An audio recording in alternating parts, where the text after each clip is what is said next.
everybody. Welcome. Is anybody excited to be here today? I'm actually buzzing because normally I plan the talks very meticulously. I'm a Tory.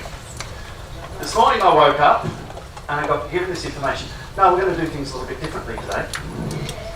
I said, really? What are we going to do? Oh, you wait and see. I'll give you a few ideas and then after that you're on your own. Okay. Who has or would consider themselves a beginner to all of this? Who's a newbie? How exciting is that? Who considers themselves to be, I've got the t-shirt, I've got the cup, I've got the mug, I've everything, I'm all over this like ants at the picnic. Okay, and so the rest of you are sort of somewhere in the middle between that. My objective today is to get each and every one of you further down the line. Simple as that. So here's the first question. Who killed Mary Jane Smith? I did. Yeah. I did, the government. Does any of you who've seen my earlier videos, I have the little doll and I have the paper cut out on paper. One represents you, the other one represents what the government created. So the capital lettered entity, Mary Jane Smith, is created by the government. It's not you. You are Mary Jane, comma, of the family Smith. Okay? Very, very simple difference between the two. So the question is, who killed Mary Jane Smith? We've had, you did, we've had the government. Any other suggestions? Mary Jane. It's a trick question because she's already dead. She's already dead. We've got to shift our paradigm thinking on this. That's the biggest obstacle you have to overcome. And the reason is because they have spent hundreds and hundreds and hundreds of years conditioning your ancestors to react a certain way. And guess what? You've got their DNA. It's been programmed into your DNA. So we have to say, wait a minute, I thought I was me. No, unless you make a conscious decision, you are the byproduct of your mother and father. Biological. How many times does someone say to you, you know what, you're just like your mother, or you're just like your father? It's because you're running their patterns. And most of us aren't even aware that we're doing this. And I've got a way that you can overcome all of this and reprogram your DNA by wiping the programming away and then putting in what you want to do. I wasn't planning to do that today, but who knows, we might get to it. Let's see what happens. All right, let's get this train off and running. Now, I'm going to have to check some notes because on the bus here I had to write them down. This was me being told. Start with this, and after that you're on your own. All right. So who called Mary Jane? We've done with Mary Jane. Most of you were here at some point in time. At some point in time, you are in the spot that I call blissful ignorance. And we all have been there. Now, we know a lot of other people who are still there. Okay? But what happens is something happens here that I call the WTF moment. Where something happens and you go, what the? And suddenly something clicks. And you realise, oh my God, I'm being screwed. Now it starts in a couple of ways. So you have to bear with me. Here's the first what the F moment we get. Sometimes it's the police who pull us over and go, you were going 2 kilometres over the speed limit, we're going to fine you $17,000. What the? That's not justice, that's not real. So sometimes the police trigger us. The other one might be the government. Dum, dum, dum. Okay. Who knows what government means? Because they always play with words. To rule the mind, yes, to rule and control the mind. We want to replace government with implement. Implement comes from us. But we have been conditioned over hundreds and hundreds of years that the people that we elect to represent us actually have control over us. No, they don't, but they do if you let them. So we're going to try and wake you up from that WTF moment as far as the police goes and the government goes. What about this one? Local council. Now most of us know there was a referendum way back when where the people of Australia, of which we're not, were asked to give local government power. And guess what we all wisely did? I don't think so. We're not going to go. We might be stupid, but we're not idiots. So what did your local council do? They claim that they have authority over you, over your land, which is not your land anyway, but we'll get to that. They charge you for parking. They give you an invoice if you park somewhere where you're not supposed to. They'll charge you a license to have a dog. I've got a great story about a friend who had a horse in his backyard. He said, what am I going to do? The government are hounding me about this horse. I said, quite simply, tell the government, I don't know whose horse it is, it just turned up, it's a sentient being and it liked hanging out in the backyard, so I let it stay there. There's always a way around there, crap. Local council? Oh, here's a favourite one for everybody. The banks. There becomes a point where we go, wait a minute, this bank's screwing me. They're promising me the world and they're giving me Brunswick. No offence to anyone in Brunswick. Thanks, Bill. Sorry. I used to work in Brunswick. So you know where I'm coming from. Thank you. Alrighty. Now, here's the thing. We've gone from this position of blissful ignorance and we've had our WTF moment. And most of us in the room would probably be at that position, right? So let's do a little bit of projecting now, because this is a timeline. And we're heading in this direction. We don't necessarily know where the destination is, but we can pinpoint a couple of places on the line straight away. The blissful ignorant moment, the WTF moment. What's this timeline represent? This is what we have to understand first and foremost. What's the timeline represent for us? What are we looking for? And how do you get freedom? Knowledge. Knowledge of what is true. Each and every one of us is on a journey where we are seeking the truth. You can't get freedom unless you know what the truth is. Who's imprisoning you, how they're imprisoning you, etc.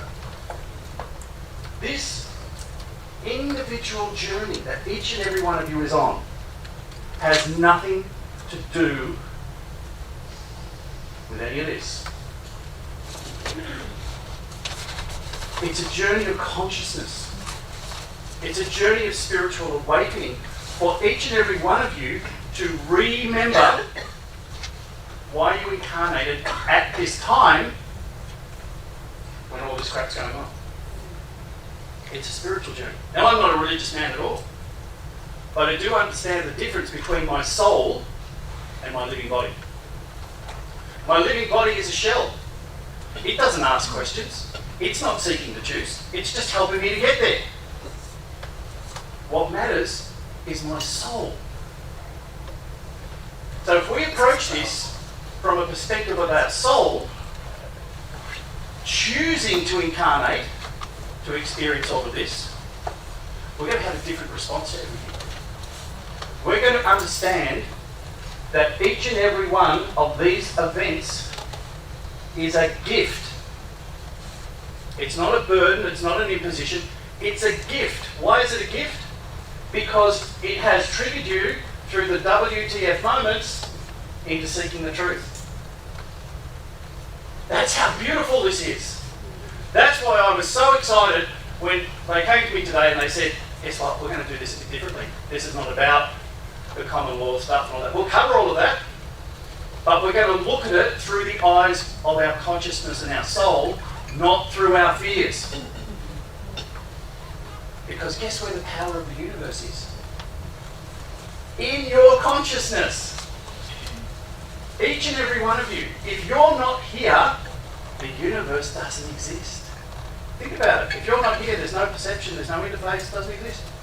But the fact you are here means that you have made a choice in your infinite wisdom to say, you know what, I think I'm going to hang out on Earth for a while, and I'm going to do a few bits and pieces. And most of you will know you've got a purpose. You may not be able to put your finger exactly on it, but you know there's something for you to do.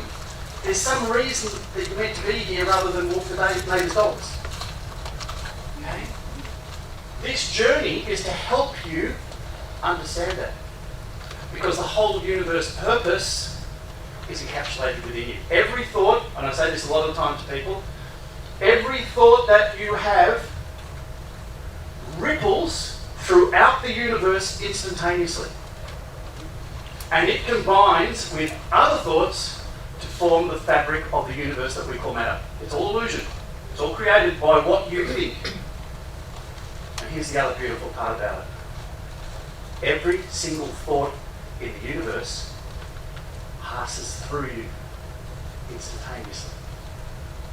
But imagine if you're not tuned in to that channel because you're too busy distracted by something else. Because you're too busy distracted by these things thinking that they're a problem rather than they're the gift, that they're the solution. Because every time these things happen to you, you have a spiritual growth. Because what happens is you finish up somewhere like here. And you're not here by accident. How do we deal with all of these bits and pieces? I've got to go back to my notes because it's got me rambling. Okay.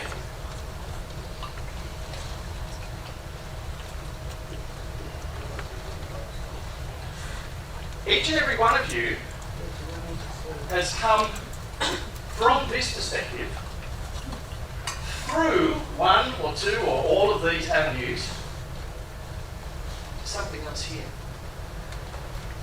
Before you got to where we are today. Like stepping stones. The stepping stones have led you here. The beautiful Helen has helped so many of you get here. Through things like secured creditor and UCC. Some of you have got here through an interest in, please don't hit me with lightning, the Bible. Some of you have got here through things like, hit me again, the Constitution. Stepping stones. Be immensely grateful for the people who have got you to these levels.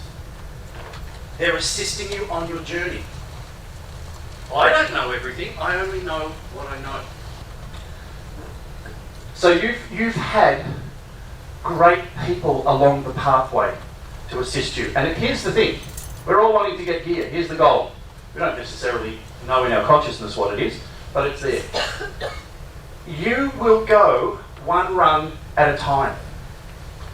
And the person that you meet, I don't use the word person, the living man or woman that you meet is here to assist you to get from this run to that run. At which point, another living man or woman will come into your life to assist you to get to this run. Can't jump rungs. It's no cheating.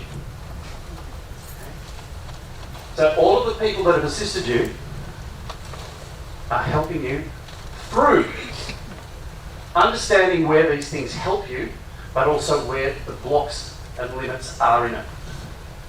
So to see the blocks and limitations in this, you need the next person on the ladder. It doesn't mean that all of this stuff is wrong. It's not. There are many, many ways to deal with their system. Many ways to skin the cat. You're not locked into any one. But what you want is you want to have them all at your disposal. Say, oh, I think I'll go into the court this time and I'll just stand back. So when they call the matter, I'll say, oh, permission to come aboard. Now look at you, but bizarrely, he says, well, so no, I'm just requesting permission to come aboard. What am I telling him or her that's sitting up behind that bench? I know you're going. It's a ship. Everything's commerce and trade. And if I step forward before I do that, I'm a stowaway and in dishonour. Permission to come aboard. Oh yes, very well. I said, no, I'm asking for the permission to be granted. I make sure they say the words. Is permission granted? Yes. No, I step forward. I said, thank you very much. Then they start to carry on. And one of the things I got yesterday was a new thing. And they start talking. I said, no. I'm a passenger on your ship. I'm not cargo. You have a duty of care to me. And you put them into place. So learning all these little tools and little ways that you can have fun with them. But I hit it with heaps of paperwork before I even go in there. So then, now understand, any paperwork that you give to court, who thinks that that's evidence and it's on file and because you've sent the paperwork to the court? Anyone? No! They can have a pile of documents this much beside them. You've sent them all in. Have you got that paperwork?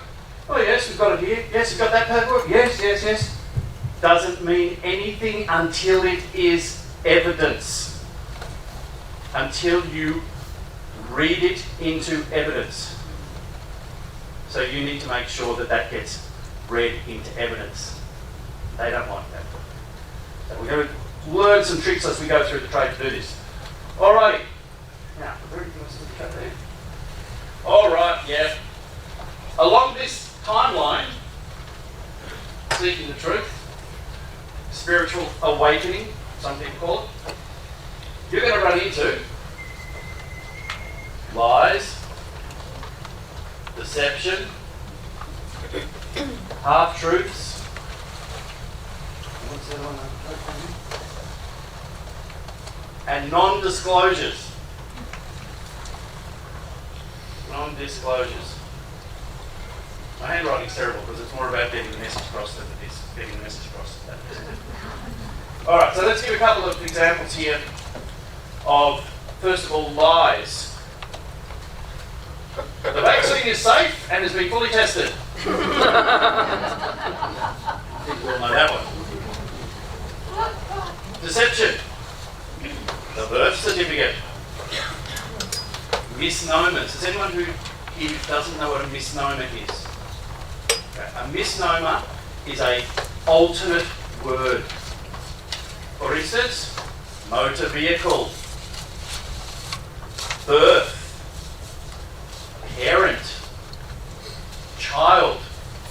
I was thinking the other day about the birth certificate one, and if you look at your birth certificate, it has up at the top it says child, and then it lists the name. And I was thinking, wait a minute, I know child's a misnomer, but what exactly are they doing? So it's just that it comes to me, it was like, oh, everything is to do with the spelling and the spells they cast on you in the words. The word child, think about this, the ch sound in Italian is k, but it's spelt ch. Ch is k. So what does child come when you understand the ancient Latin and the kill?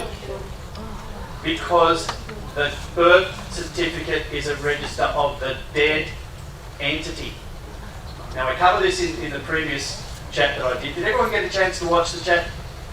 Yeah, cool. This is all about the birth certificate, all about the placenta. The placenta is stillborn.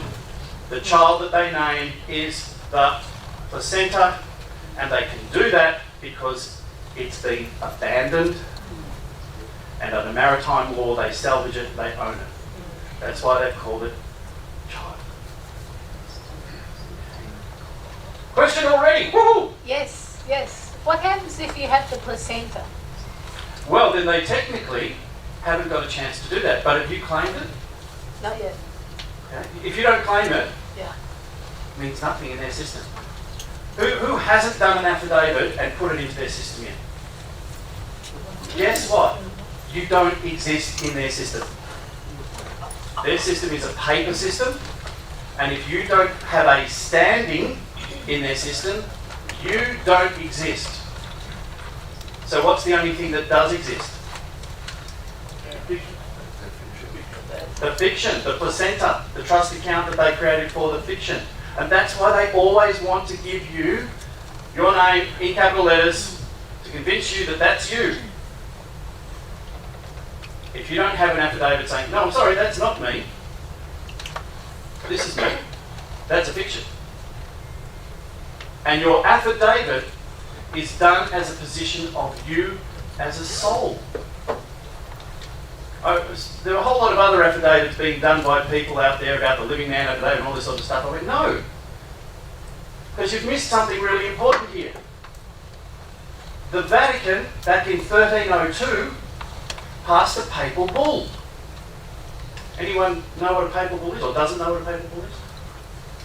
Have a listen to this. The Pope claimed every soul on the planet for the Catholic Church. Every soul, including yours.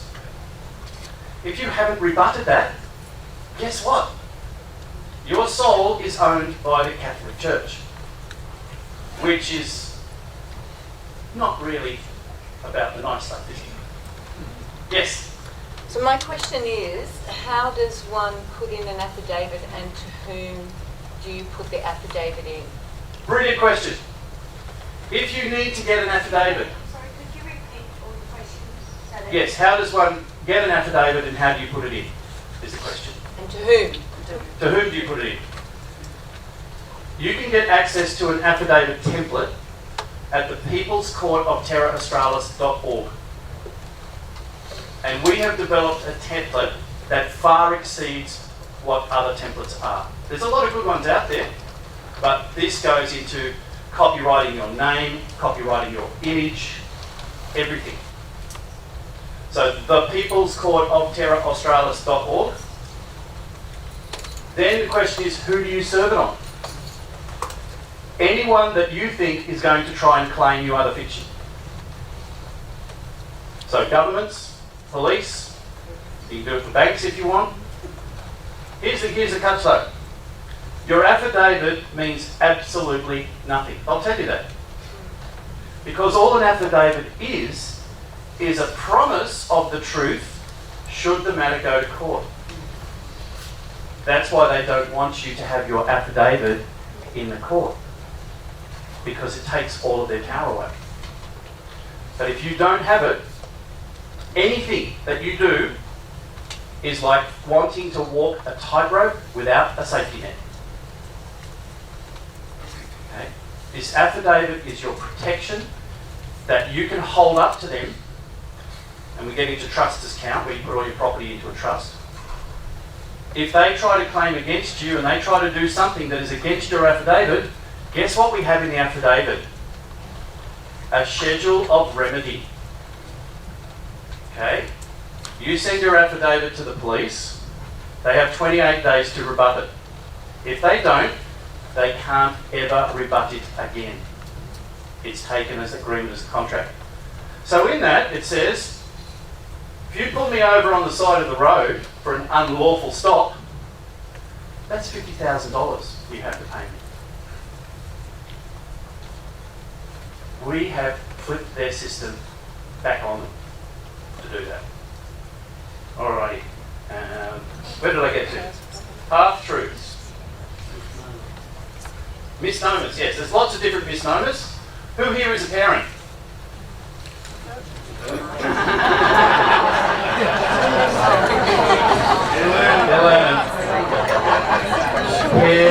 Rent.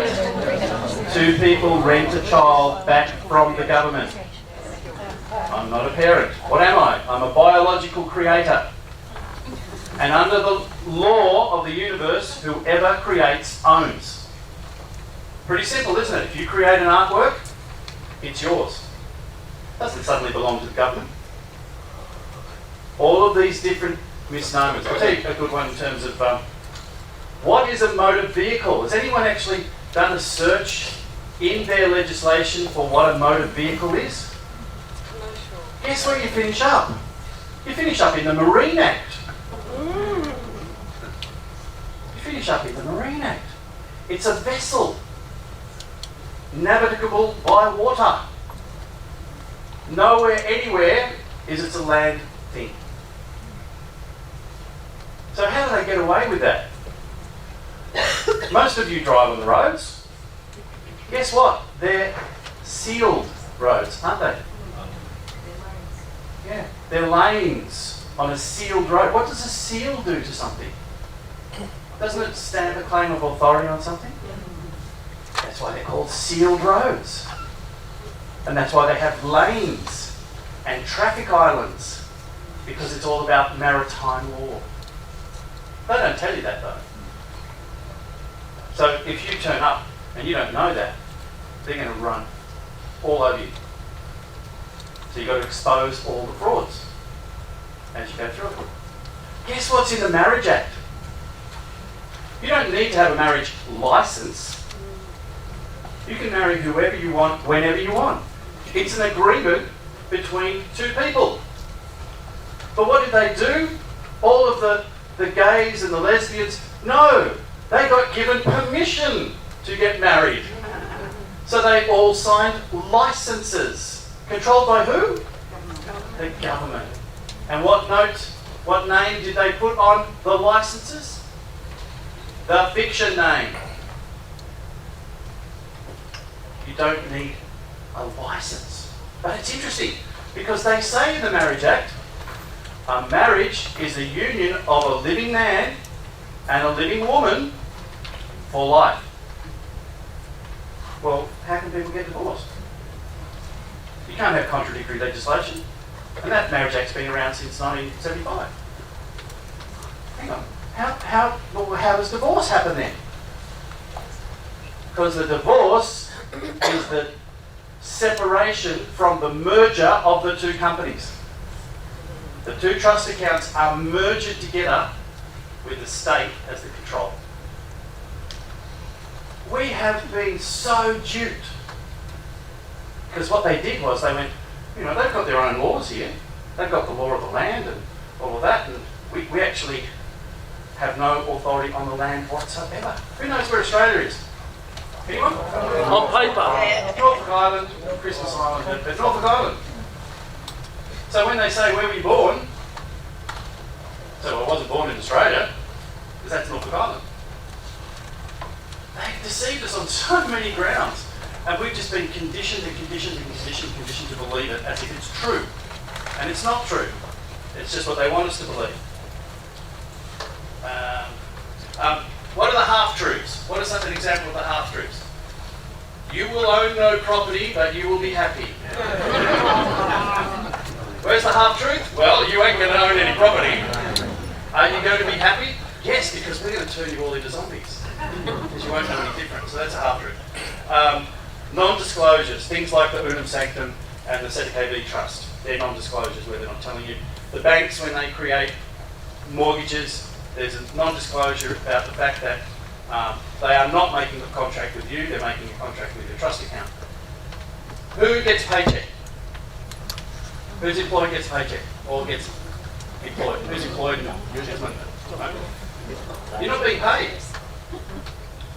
You've been deceived by the bank and your employer that every cent that you earn is actually going into your trust account. Because if you've got a bank account that has your surname in it, that's not you.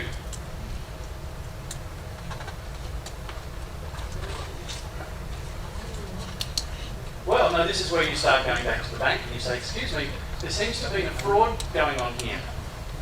And I want all of my money. That's another part of the way we can take it down. But this is fun. It's a game when you know all the crap that they're trying to pull and you hit them with paperwork that they don't want to deal with. And then you use their own system against them. And that's the fun about this. This is about learning to be empowered to use their system against them and stand in truth and integrity. This is a journey of empowerment, folks. It's about learning to... See, I went to a lot of the, early on, back in the 2019, etc., a lot of the marches. Oh my God, I couldn't believe it. Everyone's yelling and screaming, down with this and that. What you put your energy into is what you manifest.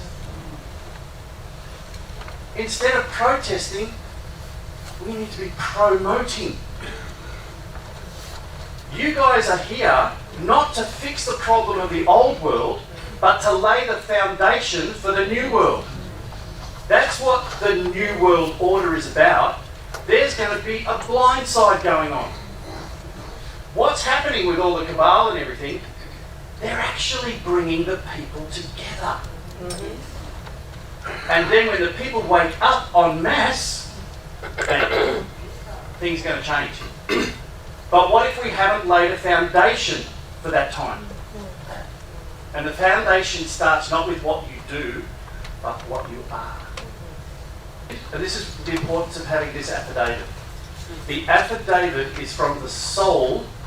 It does not recognise countries. It does not recognise states. It does not recognise fictions. If you get into that, you're getting into their playpen. Okay. Who is overseeing all of this? Who are the they? It's not the government. Somebody above the government. It's not the banks. Somebody else above the banks. The Vatican.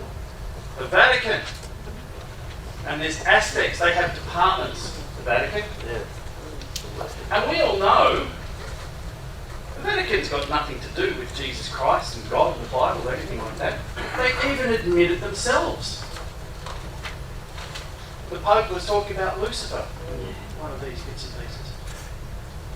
Now, if you want to follow that, and I know some of you do, you're welcome to do it. More than welcome to do it. But ask yourself, why? When there seems to be all of this evidence to the contrary, why are you holding on to that rather than holding on to yourself? It's your connection with your Creator. There's no one in between. No religion, no book. When you grasp that you are like a drop of water in an ocean called God, everything is within you. You don't need external things. But if you want to have them, you're welcome to them. Okay? If you want to stop at this point on the ladder, you're more than welcome to. But if it's not working for you, if all the prayers that you give to God and all of that stuff is not working, maybe you're praying to the wrong person. Maybe you need to be putting the power within you and tapping into that power. Be a drop of water. And look, I don't do or say anything to upset people. I can't do that. My words are not that powerful. But people get upset at things I say. And then they blame me. I said, wait a minute, 99% of the people in the room didn't get upset when I said that. Why did you take offence? There must be some block there. Wouldn't it be wiser to work through it? Because if we can't do that, how are we going to deal with this criminal system, this corrupt system? You've got to get outside your box. And if you don't know how to do that, find someone who can help you. Doesn't mean you have to give up your belief in God at all. But it puts you in a one-on-one relationship. Because look at all of the corruption that's happened in the world, all of the wars. Think about it. Do you think that all the people in the Ukraine are angry with all the people in Russia to the extent that they want to have a war? No. It's one or two or three people who are creating a war. And who wins from a war? Oh no. In America, it's called the NYC, the military. Whoever sells the weapons. So they want to create wars all the time. Because they make billions out of it. Do you know where that all starts? That all started? It started with the Knights Templars. They were the most powerful on the planet. They created all the weapons, all the fleets and everything. And Prince Philip, I think it was, he didn't want to pay them back. He borrowed all this money from them. He didn't want to pay them back. So he created this ousting of them. And they fled France in the 1300s, early 1300s. And guess where they went? Portugal. They went down to the Caribbean. Guess what their flag was? The Skull and Crossbones. The Jolly Rogers. So all that Hollywood hype about the pirates? No. That was the Knights Templars fighting against the Spanish, the French, the English. We've been lied to about so much history, it's not funny. Alrighty. So where are we going to go from now? That's as far as I was told to go. And it's like, geez, we've opened up a lot of cans of worms there. Haven't we? So maybe let's throw it open to you guys to say, all right, we've just hit you with all of that stuff, and you're still probably digesting 90% of it.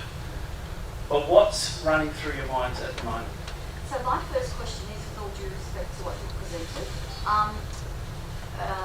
because I've dabbled in this with a friend a years back and have gotten to the process of an affidavit for a fine. Yep. And I know to use the word fear because I agree with you. Fear is the stopper. Yep. My fear is if I get to the point where I have to be in court, which I have been called upon and didn't present, when we're presenting our knowledge that we're learning with you today, and they're not aware of what you're presenting. Oh, they're aware. Yeah, that's my stumbler because I think I'm going to get in there, they're not going to know what I'm talking about, what do I do next? No, they know exactly what you're talking about, and that's why they will try to intimidate you or trick you to get you out of kilter. No. And that's what we do through like the People's Court, is that we educate you how to deal with this stuff. What documents do you hit them with first and foremost? Give you an example. Most of you who've had any dealings with courts, you get a court document and it says accused versus informant. Well, whoever is named first is the one who's bringing the matter to court. Did you bring the matter to court? Oh, well, so they must have made a mistake, mustn't they? Because the person who's named first is the one who has to prove their claim. And it's all commerce and trade. So somewhere along the way, the police informant and the registrar have overlooked the fact that they've got the names around the wrong way. So the first thing you do is you hit them with a notice of mistake. Oh, you've made a mistake here. You put the wrong name first. Because I didn't bring the matter to court. The police did. So you need to correct that. You need to make an amendment. And in the bottom of that you say, and if you don't make the amendment, it will be taken that you are deliberately trying to commit fraud. You make them accountable. So then when they don't fix it, if you go into court, you say, well, they didn't fix the amendment. Therefore, it's fraudulent. It's called a unilateral mistake. They don't have to agree. So there's lots of different pieces of paper that you can send in ahead of schedule. Here's the simple one. Everything they do is commerce and trade. Both parties must agree to whoever is adjudicating it. So you simply write in saying, I do not give authorisation or permission for the capital lettered Corporation Magistrates Court to preside in this matter. You've got to do it in paperwork. Okay? Everybody's familiar with the Magistrates Court, aren't they? Okay? There's a Magistrates Court Act in lowercase, which talks about how the Magistrates Court is set up for the people and how it should be run. But how many of you know the Magistrates Court in capital letters is not the same thing? The paperwork all has the capital lettered corporation. It's offering an administration of that space that's supposed to be for the people. And you can say, no, don't like your company. I'd rather have the people decide it, thank you. You're not told that. You all know the Victoria Police, don't you? Corporation, capital lettered entity. If you have a look at the Victoria Police Act, it's in lowercase letters. And nowhere, anywhere, in any legislation, does the capital lettered corporation, Victoria Police, have any authority to do anything. Look at that, I'll tell you that. Trickery of words, trickery of spelling. Capital lettered words is a thing called dog Latin. It is criminal, evil and counterfeit. So if you get a document that has that on it, get out your red pen, put a big circle around it, and write dog Latin, criminal and counterfeit. And then at the top you write instrument not understood. And you send it back to them. It's a negotiable document. So what you can do is you can go through and you can cross stuff out of it and say, no, I'm not paying you, you're paying me. It's a negotiable instrument. I can tell you all of that stuff.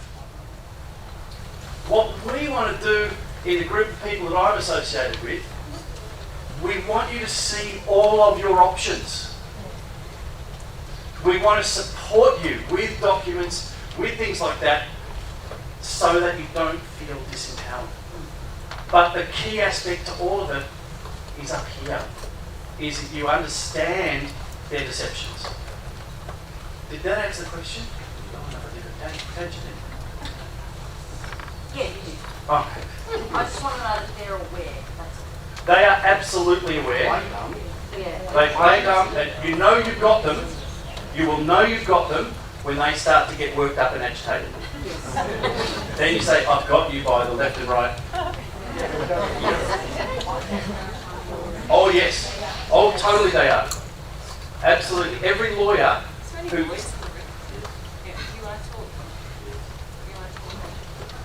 Okay. They have to sign an oath to the bar, which is based in London, Temple in London. Yeah, just hang on, just let me finish my point. They sign, every lawyer, you get a lawyer to represent you. You think they're representing you? No. You know when there was the case against Hazard in New South Wales, Brad Hazard, and they were all being represented by all these highfalutin lawyers and all of that stuff. The lawyers didn't ask the simple questions. Prove to us that this virus even exists. They steered clear of all of that because they didn't want to upset the apple cart. They didn't want to be disbarred. They're not representing you. They're feathering their own pockets. So are the magistrates, so are the judges. So you just got to call them on that stuff. Sorry, I rebut all presumptions of law. And if you attempt any of those, my remedy of my schedule of remedy says you're up for $1 million. They don't like it. So if I'm in a court and I'm having fun with the magistrate and he says, I'm not putting up with any of that nonsense in my court, I say, your court. Thank you. Can you produce me a bill of sale? Because I thought this belonged to the people. Oh, what you do? I said, no, you've made a statement. Now prove it. You've claimed this is your court. Prove it. Now kick me out. Oh, yeah. Well, that's what you say. You say, well, you want to remove me from the court, and I tell these all the people. I said, understand, under my schedule of remedies, that's costing you heaps of money. Yes, I've filed. I haven't collected on them yet, because I'm more interested in. I don't do things for money. I've got half a dozen commercial liens against policemen that are now, because of the interest, worth over like $20, $30 million each. And next year I'll be calling them in. I'm going to be calling them all in. I've got invoices against county court judges. Yeah, that's what I'm starting to realise, is that I need to show people there is an end point to all this. Yes, people have done it. Daniel Luke, some of you may know, after his Queensland, he actually bankrupted a policeman for a commercial loan. Woohoo! Yeah, it's doable. Two things. I'm happy to help you out and act as a sheriff to collect if you would like. Going back to, so when they remove you from court, what's to then stop them from hearing the matter ex parte? Good question. All right? And I'll come back to the one after that if that's okay. Okay. I got charged with unregistered driving an unregistered vehicle. And so I went in there, police prosecutor standing over there, he introduces himself. I'm standing there and the magistrate says, yes, and are you Mr. Alexander? I said, no, it's not for me to identify who I am, they're the ones making the claim. Get them to point to who it is. Well, no, you have to tell me who you are. I said, no, I don't. They do. And he's getting really worked up. Really pissed off with me. He says, for the final time, are you Mr. Alexander? I said, well, I will tell you this. I am not the accused as written. At which point, stupid prosecutor over here says, well, Your Honour, since he's not the accused, I move we go ex parte. And straight goes, yes, well, we'll go ex parte. I said, oh, thank you very much, have a nice day. I packed all my stuff and worked out. People said, what just happened there? I said, they just agreed I'm not the accused. So anything they do, I can't be held accountable. So what did they do? They went ahead, they probably took the money out of the trust account, which is what they do anyway. What I stopped them from doing was double dipping and getting money out of me. There's lots of different ways you can play it. Do you own your trust account in the sense that you've gone through Well, UCC? people- So how can they still take money Sorry, what did you say? Through the... through the UCC No. declaration or whatever? No, so this is... UCC's here. I'm here. I'm past that. You know what a trust account is? A trust account is you and I agreeing on something. In our mind, in our heart, and then we document it. It's got nothing to do with anyone else. Who created UCC?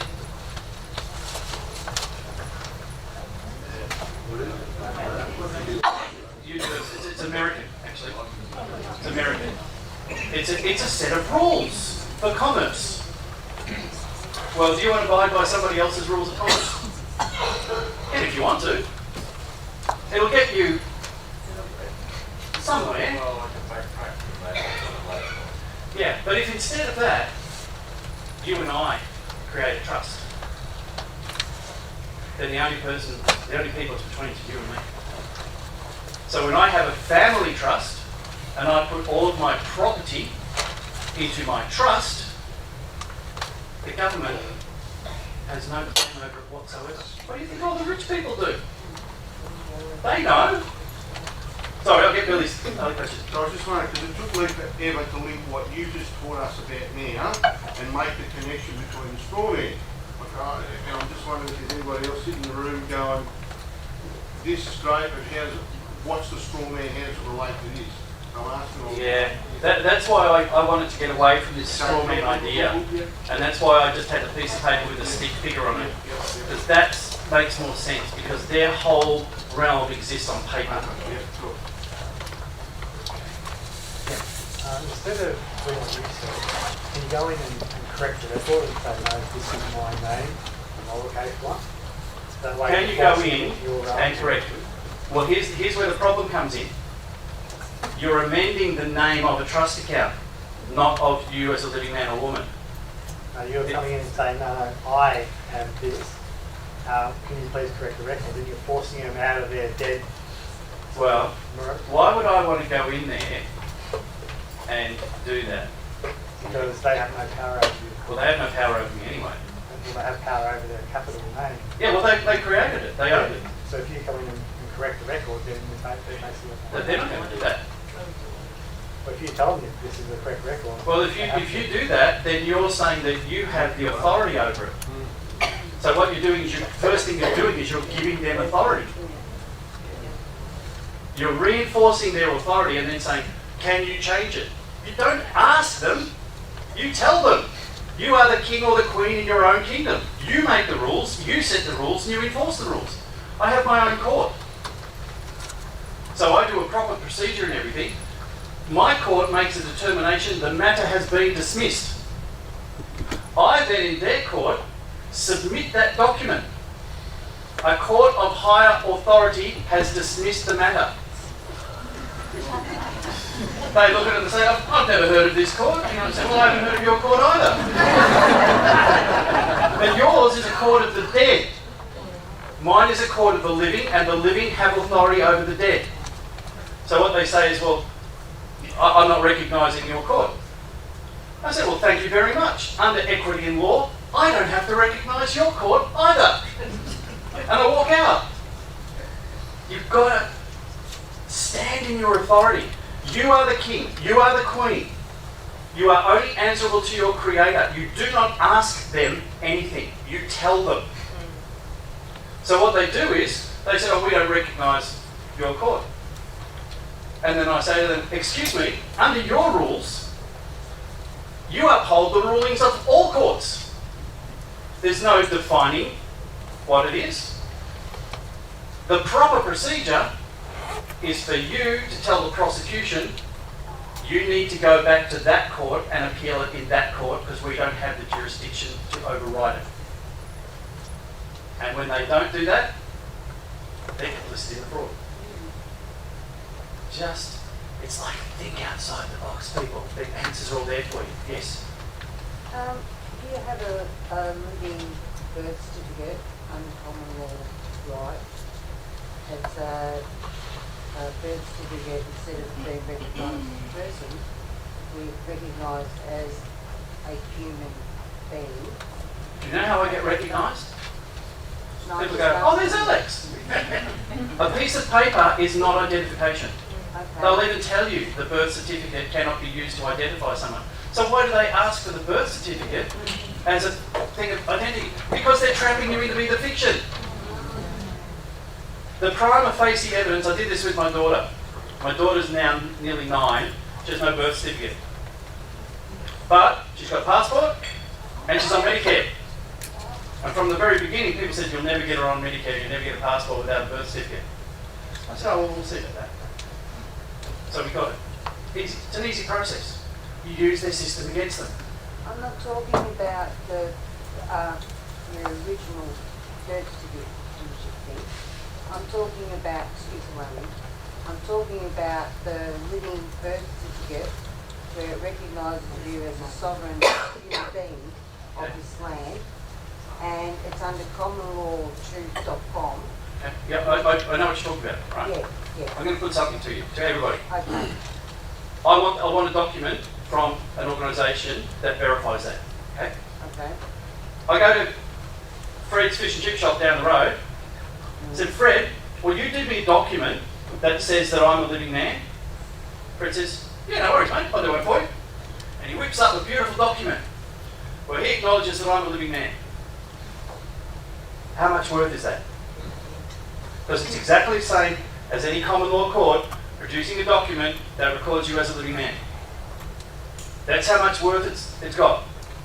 Here's the difference. If I make an affidavit, which is me, the power, giving it to all these organisations, and they don't challenge it, and then I pull in Fred's fish and chip thing, what does it do? Fred's an independent entity, man, woman, who validates my position. Okay, you can get as many live birth certificates from all of these organisations as you want. You might as well wallpaper them with it.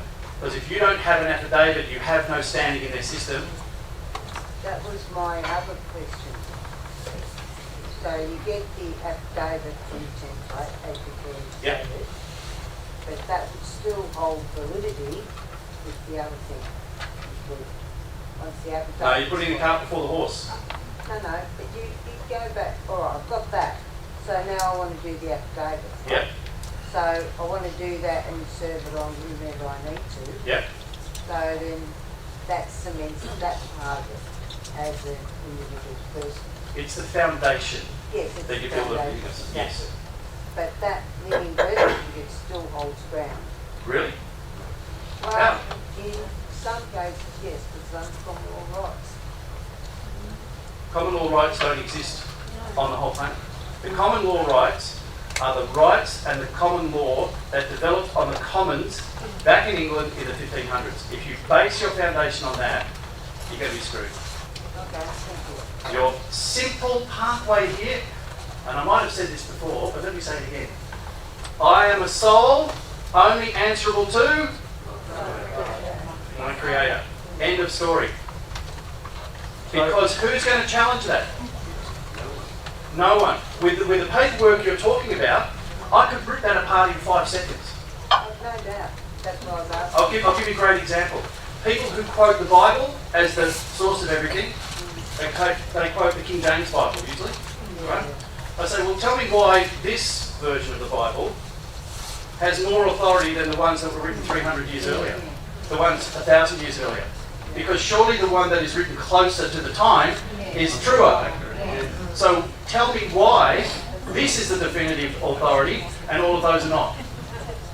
And they can't. They removed 77 versions of the Bible to different versions. There's lots of reasons. There's chapters ripped out, other chapters put in, editing.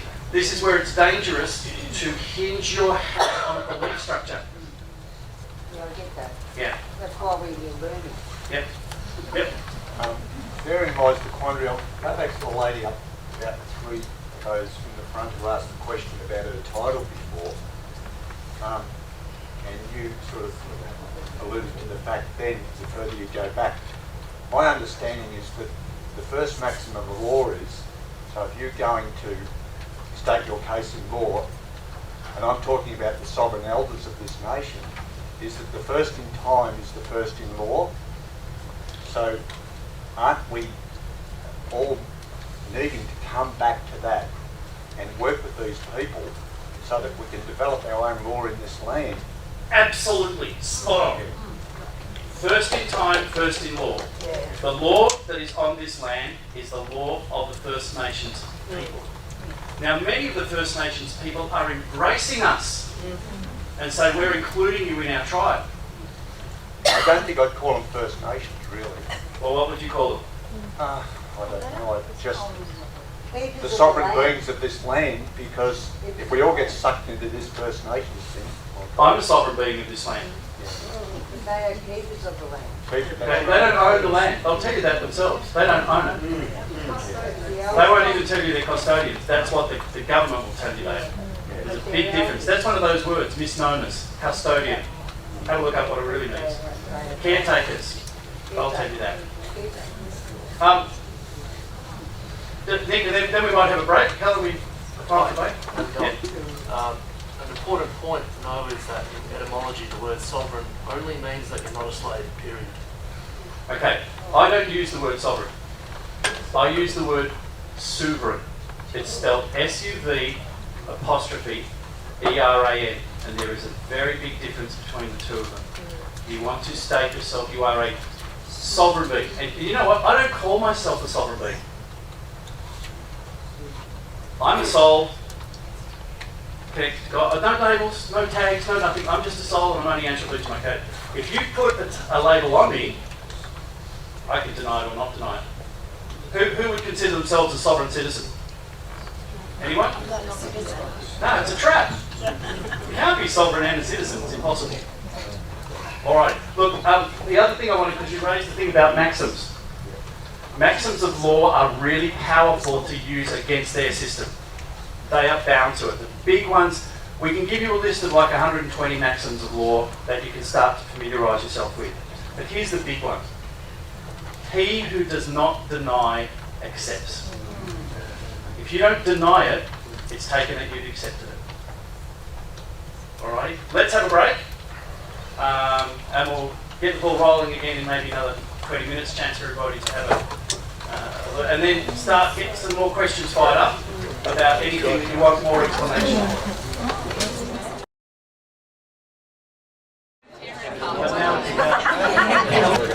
I have no problems with the legal system at all. It is absolutely a beautiful system if you want to play in that playpen. If you have a contract and it's been broken, it's the perfect place to go. What I do have a problem with is when they drag living men and women into that system and they have no authority over them at all, but they do it through the fiction. That's where it is. Personage. Does anyone not know what personage is? Personage is when somebody turns you into a person by using the surname, i.e. the trust account. It's called personage. They've turned you into a person. If they then take the matter to court, the prosecutor is committing barratry. Barratry is when they take the matter to court and try to fob you off as being the person. Okay. Yes, Nick? Is it also known as conversion? Conversion, yeah. The act is conversion. The tort is personage. All right, go. Quick question. There's a trust in your all caps name, well not yours, their all caps name that we've got for you. Yep. Have you, as a living man, just stepped away from that trust and let them play? Oh, why would I do that? They made me the beneficiary. Oh, there's millions of dollars in that. And at any time I want, I can send them a letter saying, oh, by the way, it's dead. And as the beneficiary, I get all the money. You can dissolve the trust whenever the trust has been broken. You just say, I believe, and of the opinion the trust has been broken, the entity is deceased, therefore, please forward all of the funds to the beneficiary. If you want to do it. Oh yeah, there's people done, but people have done the wrong things. They've claimed that it's their money, and a lot of them finish up in cement shoes at the bottom of lakes and things like that. This used to happen a lot when I was telling someone earlier. I had the pathway to get the acoustic numbers 20 years ago, and the people that I was working with in the States, 2 of them finished up committing suicide with gunshots to the back of the head, and the 3rd one just disappeared completely. So you know, they don't want to do that. Here's a way to do it. Get a bill in a capital letter name, send a notice of direction and instruction to the Registrar General authorising the payment and for him to pay it. Because he's the trustee of that account. Now, if he doesn't do it, he's up for misfeasance of public office. Once you've told him he's up for misfeasance of public office and you better pay it, and that you've dissolved the trust and to send all the money to you, he's now up for malfeasance of public office. Yeah. Oh, as I said, I've had fines that have just disappeared. I didn't pay them. Recently they tried to send me an envelope to pay the fine on something. I just sent it back, deceased estate, not known at this address. They sent me another one, same thing, deceased estate, not known at this address. Please forward to Registrar General, 2 Lonsdale Street, Victoria. Then they sent me a 3rd one. I repeated the same thing. And after that, nothing. Because they're only allowed to do it 3 times. No, it's a couple $1,000 or something. Stand up, young man. Yeah, let's get into rates. Let's talk about councils and rates. All right. You all know what the problem is. Rates are going through the roof, and the council has no authority at all. None. So how do you deal with it? Here's my way of dealing with it. John and Fred live in the same place. Guys, we're going to set up the alternate bullshit Shire Council. Because we can. We're allowed to set up a business because that's what the council is. We're going to set up the alternate bullshit Shire Council. And when the local council sends us anything, we're just going to say, I'm sorry, I do all my business with the alternate bullshit Shire Council. And they look after my things. Unless, of course, you can show me that you have authority from the First Nations elders of this land to operate a business on their land.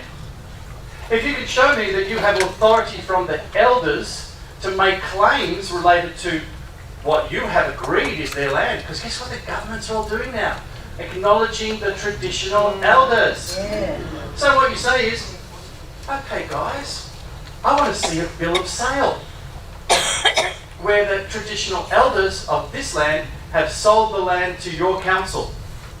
Otherwise, you're making a claim, and this is what they're doing. Rates is an offer for you to pay. Thank you for your offer. I do all my business in this regards with the ultimate bullshit shire counsel. It's a notice. It's a notice. It's a negotiable notice.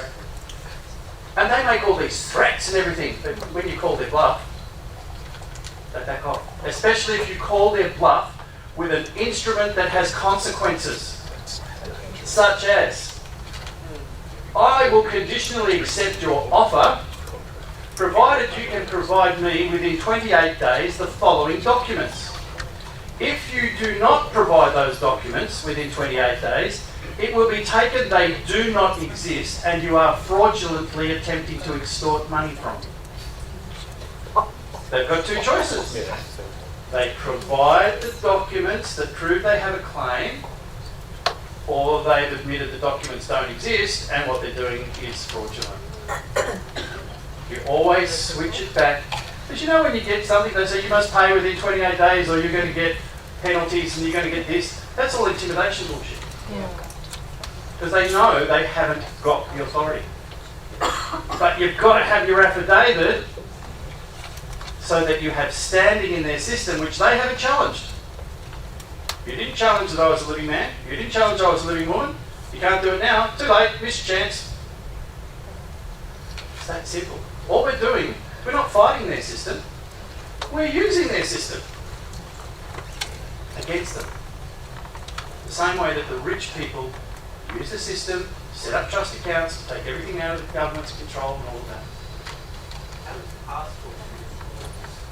Now, passport's a tricky one because they have declared you as a chattel. If you look at your passport, most people will have this, at the beginning it has a letter P. That means pauper. Did you know that? It means pauper. You're a pauper. The government's trading you as a pauper, a slave. Slave trade, that's what it is, it's slave trade. The way to get around a passport is you send a copy of your affidavit to the airport a month or so before you're going to go, saying, I will be travelling, I am a passenger, and if you interfere with my passage, it'll cost you $1 million. Do you know anyone that's actually ever done that? Yeah, what's her name? Dolores Cale? Yeah. Ah. Yeah. She's lovely. She basically says, and if you play with me, I'm going to rip your testicles off. But you've got to do it with paperwork. You set it up beforehand. Now, the People's Court are working to try and create a travel document which gives you free unrestricted travel on the land of Terra Australis. Because the problem would be the other end, Alex. You fly from here to, say, Egypt, when you get there, they want to see your passport. You send it to Egypt beforehand as well. Everywhere you go. By the way, Egypt's an awesome place to go. I was going to say yes, and it's one of the easiest ones for your passport. I was surprised. Egypt, look. I didn't even have, You hear about all these problems. One of the great things about Egypt is, if you want something, you just flash them the money. backsheesh. That's what you do. Hey Alex, what's the A after P? You know, the PA. What's the A on the passport number? I haven't gone into what the A is. But we can find it. Here's the other one. Almost every document that you get now, be it invoice or whatever, has barcodes on it. Okay? Those barcodes go straight back to the bar in the UK, and they all have numbers associated with them related directly to your trust accounts. Oh, accounts? What? Hang on. There's more than one trust account? Yes. And here's how you know. And you can have fun screwing them when they do this. Mary Jane Smith. Then we have Smith, comma, Mary Jane. Then there's lowercase Mary Jane, capital letter, Smith. Often you'll find in a document, like especially if you've been accused of speeding fine or something like that.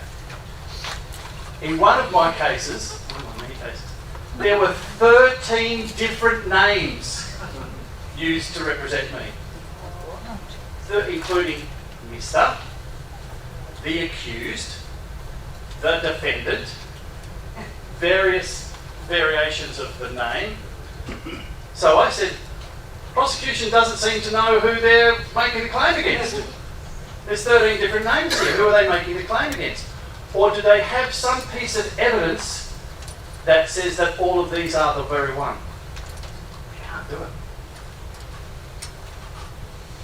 Sometimes you read stuff and you miss the glaringly obvious the distractions and distortions and all those sort of things that are happening. But once your mind changes, you see them everywhere. You see them everywhere. Oh, I'm not buying that bullshit. Yeah. With fines, and you know when you get them in the mail and they say... No, I don't, because I don't get them. Okay. If unclaimed, return to. What if you just go unclaimed and send it back? Yep. Yep. Okay, thanks. Yeah, unclaimed. How many people know the story of Fines Victoria? The story of Fines Victoria. A mate of mine down in Willow Grove, he had a fine to pay Fines Victoria. So he went on to try and find Fines Victoria. Couldn't find it anywhere. So he went to ATSIC and he found it's not registered. So he registered it. And he owns Fines Victoria. So whenever people were getting letters from Fines Victoria, I said, ask them to prove who they are. Because I've got a copy of a document that says Fines Victoria is in Willow Grove. So are you claiming fraudulently using his name? Caused huge problems with ASIC and everything, but it gets better. Who's heard of Peckamaroo? Yeah. Big stuff going around saying Peckamaroo owns all of Australia and all these things and all of that. Let me tell you the story of Peckamaroo if you don't know it. Because I was there. Stephanie Charlton, Zeb Friedlander, Brian Tucker and myself were talking about what Wayne had done with Fines Victoria. We're having a good laugh about it.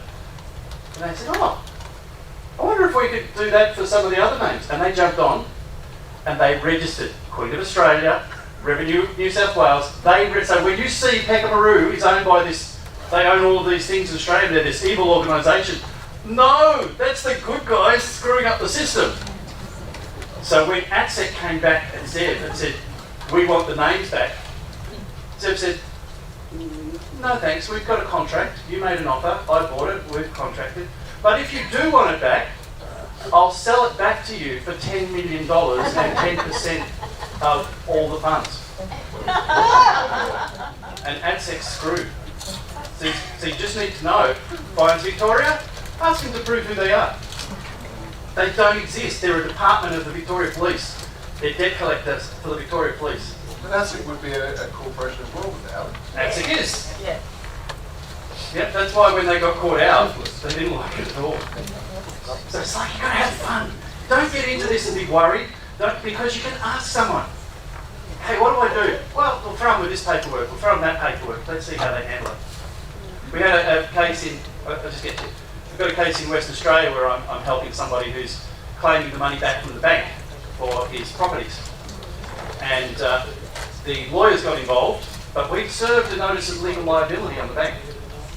So when the lawyers tried to contact him, the lawyers breached the notice of legal liability and started getting invoices for $50,000 every time they tried to contact him. Then they said, well, we'll contact through Alex. But then they got not a debt collector, a process server, because they wanted to file in the Supreme Court. So they didn't tell the process server there was a notice of legal liability. Alright? So she tried to contact Glenn 3 or 4 times, 4 times I think it was. And the next day, she got an invoice for $200,000. Well, we haven't heard from her since then. So this is the power of your affidavit, notices of legal liability, conditional acceptance. You always throw it back on them if they don't do what you ask them to do. They're always asking you to prove it. No, you throw it back on them. Sorry mate, you're the one making the claim. You prove you have the authority first. Otherwise, it's just an offer of contract. because that's all it is, commerce and trade. And if you operate under the fiction name, they've got you. You can do it if you want. No problems at all. Who owns their car? Who owns their car? No.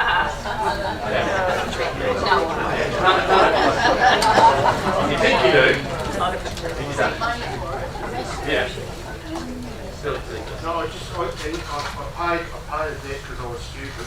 I didn't realise that when a debt collection agency takes it from the other, they then assume the responsibility and take it off you, which I thought was another. Try and take it off you. They'll try, but I didn't realise that they then contracted the third party, so they're actually bailing you out by taking that debt. Because you didn't have no responsibility. Oh, I love debt collectors. Yeah. Oh gosh, yes. Oh, so thank you very much for paying the bill for me, but I've got no contract with you, unless you can provide a contract with me. Just say to them, oh, look, happy to talk to you when you provide a written contract signed by me that says that you and I have a business arrangement.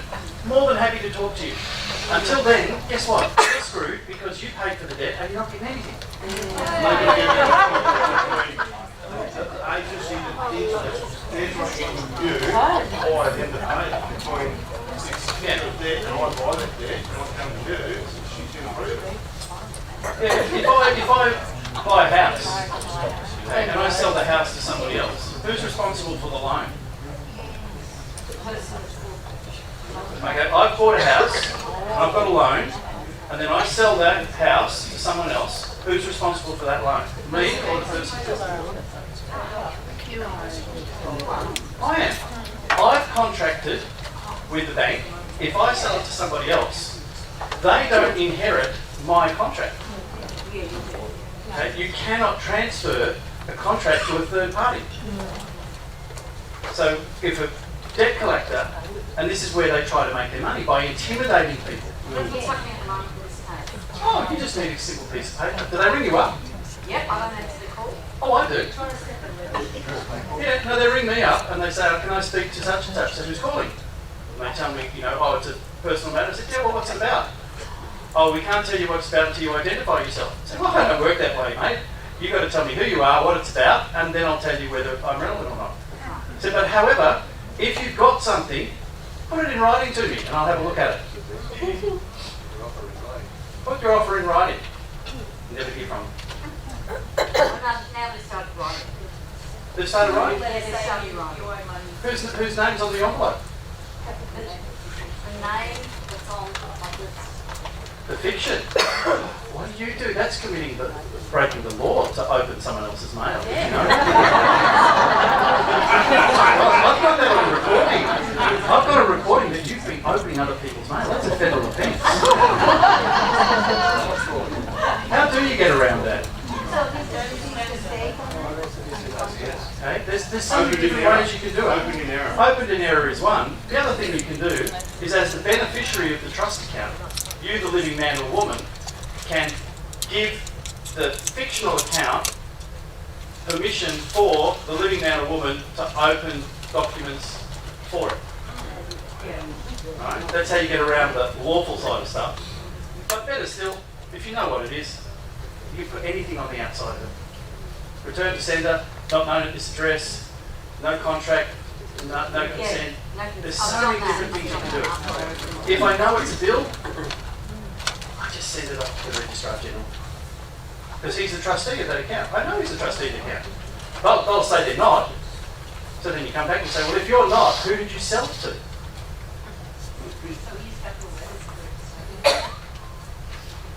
That's a good point. That's a really good point. Whenever I'm referring to anyone else that I don't know personally, I always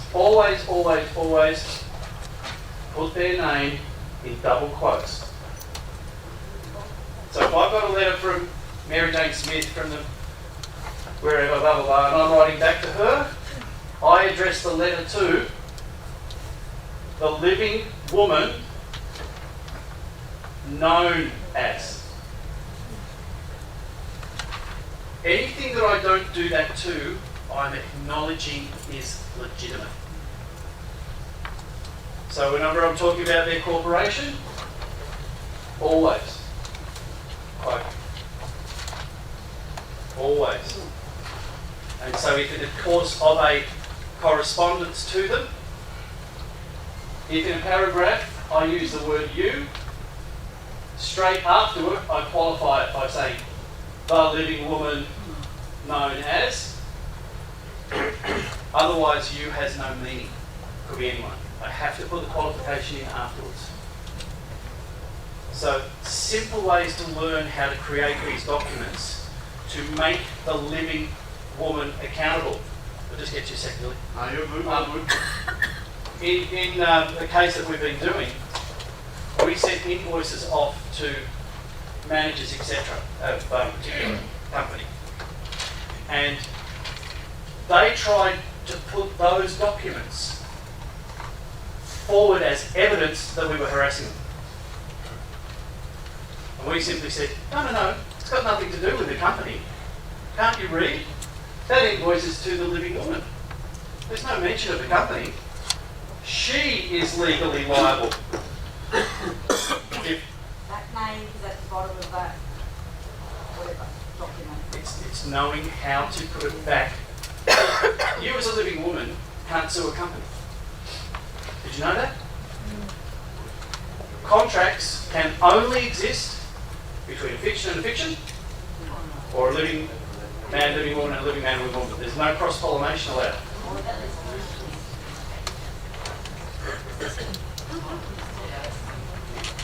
So once you know all of these tricks and trade, you can walk through the minefield. Rather than doing this, you go, no, there's mine, oh yeah. Because you know the pathway, you know what their tricks are. And that's all I'm here to do. I'm here to inspire you guys, in some way if I can, to understand the answers are actually within you. It's not complicated, they've just hidden it from you for a long, long time. And when you open your eyes, you're going to start to see these frauds everywhere. And you won't be intimidated because you know how to deal with them. Yeah, sorry. Just got a question. I'm in the situation where I've got a bunch of fines from, the camera people and big police and so on. Now, what's actually occurred is now I get text messages as reminders. I don't know if anyone else is getting this. Notice of legal liability. Yeah.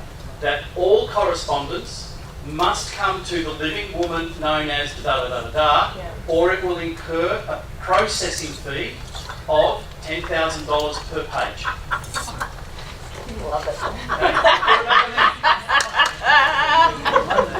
I like that too. Sometimes I do, sometimes I don't. Just depends on who it's going to and what it's about. How do you make that judgment? Look, I just recently redid all of my affidavits, and I've sent like 30 or 40 around Australia and whatever. And people say, you have to get a personal delivery and you have to do this, that, and the other. No, you don't. If you send it and it's signed for, it's got to its destination, someone's opened it, and inside it says notice to principal is notice to agent. So it doesn't matter if the cleaning lady opens the letter, the CEO got it. You don't need that proof. All the proof is tracking number, delivered. Yeah, it does, because it's audience. If you end up getting lots of fines and then they're connected to your car as such, and the sheriff pulls you over or the police pull you over, they've done a scan on your registration, how would you handle that? Whose car? You don't own it. The one you drive. Yeah. Well, yeah, the one you're driving. But they what if they threaten to take it off you then? They there and can then. until you transfer and sell the car to your living woman, and it goes into the private. Right. And we've got documents for that. We've got bill of sale and transfer of title, and you send it to them, and you say what you call the vehicle has been sold to the living woman for $1 silver, Okay? It's a contract, bill of sale, and it's being transferred out of the public into the private. It's really simple. So you do that before you get pulled over? That would be wise.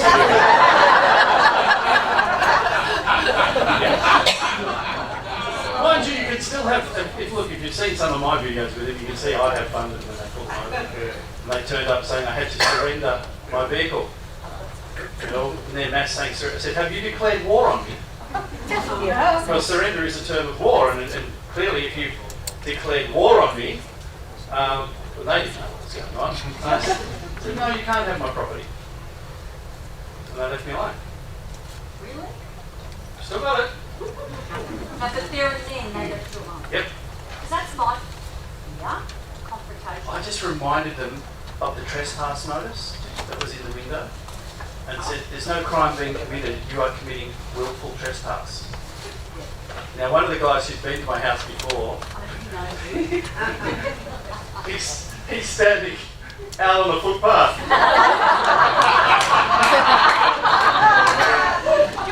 Come on the property.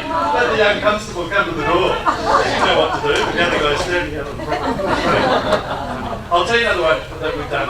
Can I tell the story about when we presented? Jason had to present to the police station. There was a warrant out for the arrest, right? So we went in with a copy of his birth certificate. We filmed this, put it on the table, and we said, we understand there's a warrant out for this person. And he looked and he said, oh, are you that person? I said, no, I'm not a person. I said, this is the person you're after here. I said, you know, we're satisfying the warrant.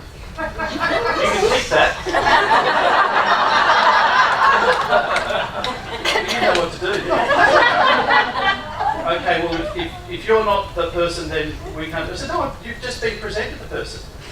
With me, if I had something and they wanted to serve something on me, I did the same thing. I would go in, I'd put the birth certificate on the table, I said, I understand that you've got some court orders for this person. They go out and say, yes. And so I just do that.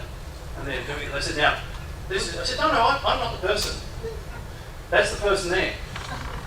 So you continue to go for your life, mate. You read it, and they read out all their stuff of it.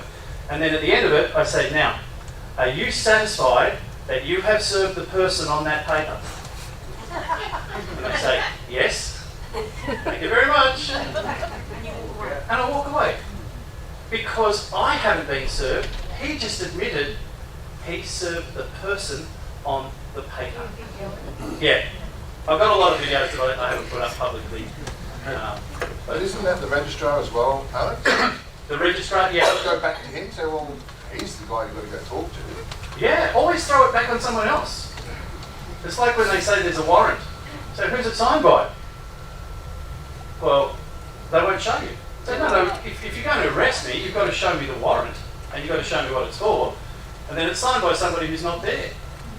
You say, well, no, where's such and such? Oh, they're back. I say, well, you can't exhibit a warrant without them being here. It's not legal. There's lots of things you can do. So when we Billy. sorry, I understand the agent principle concept, which is great. I have spent countless hours, because I'm about to go to war with CSA, and you can't find any, like even my own employment at the moment, decisions are made at a lot higher level where you can't access emails, you can't get phone numbers, you can't serve anybody. Anything that has to be done is done back through the local level at either the school or whatever. Yeah. So when I want to deal with those guys, the living person known as, if I list the person who is the CEO or the whatever it is of CSA, is that that's okay? Job done. If you get documents and it just says communications officer at the bottom, it's not signed or there's no name under that, just make your correspondence back to the CEO. Because ultimately, they're responsible. And that's got to be so the CEO, kind of the living person known as, Name? No. No. Because you can go into their annual reports and find out who the CEO is. It's not hard to find who the CEO of the company is. So the living man known as John Smith, in quotes, Yep. acting as, Yep. quotes, CEO for, quotes, such and such a company. Yeah. Right. Yeah. Cool. Thank you. Okay. Nick. Something I've done is put their last names in the square brackets, so I'm not committing legal name fraud. Okay, so let's talk about a few other things that you can do. There's a thing called the four corners rule. And you'll often find these on your keyboard. You'll never use them until you start doing what we do. All my keyboards got those funny little things on it. Did you notice that? I've always wondered what they were for. The four corners rule means that anything that is in a box is not part of the instrument. Say it again. Anything that is in a box is not part of the instrument. It's lifted, it's separate. Now you think about your infringement notice and all of that, they're all box here, box there, box there, box there. All you do is get your computer, put a red square around it, say four corners rule. Four corners rule. Not valid, not part of the instrument. You have to have your affidavit. No, you can still do it. Affidavit helps because now you've got your schedule of remedy in. You always want to have a schedule of remedy to say, if I expose you to fraud, there's a consequence. Okay, now the way that we do it with other things, for instance, an address. That's right. So you can see how I write addresses. You think, oh, I don't know how to write an address. What are you talking about, Alex? I can write an address. All right, so 2. The living woman. Yeah, no, because it's all recorded anyway. So you're going to be able to follow it because I mentioned 1,000 words. 2. The living woman known as, quote marks, Mary Jane Smith, whatever. Acting as CEO, whatever she's acting as, in quotes. Name the company, in quotes. The street address, 6 Smith Street. Now the next bit. The, quote, town, because guess what town is? Short version of? Township. The town known as, yeah, we use one called Brunswick. The town known as Brunswick. The land of Terra Australis. Okay, that should be enough. But here's what I put in as well. Double quotes, square bracket, Victoria, close the bracket, end quote. Why have I done that for Victoria? If you don't recognise states, then you don't have a country or... Where is the state of Victoria, Billy? No, it does exist. Melbourne. Oh, you're being really intelligent, but not being smart. Where is the state of Victoria? On paper. It only exists on paper. That's why they have maps. Right, so after Victoria, I can do this. Same thing, quote mark, square bracket, the postcode, 3A, I don't know what it is, 170. Okay, close the bracket, quote, because if I don't have those in there, guess what I've done? I've recognised it and validated it. If I don't put these things around it, I am saying on paper, I acknowledge and validate that it is real. Therefore, it's authority over you. Therefore, it has authority over me. Because I didn't deny it. This is think of this as protection. When in doubt, stick them around. There's no chance Australia Post will deliver in that. Yeah. Is the colour of the pen necessary? Yes and no. It is not valid in your own kingdom. Makes no difference. You can pick up any pen you want and do it in your own kingdom. Where it becomes valid is in their system. In their system. Black represents the dead. It represents the trust accounts, everything that is non-living. Blue represents trade and commerce, corporate. Corporations will things out in blue. How many times do you hear them say, fill out this in blue or black pen?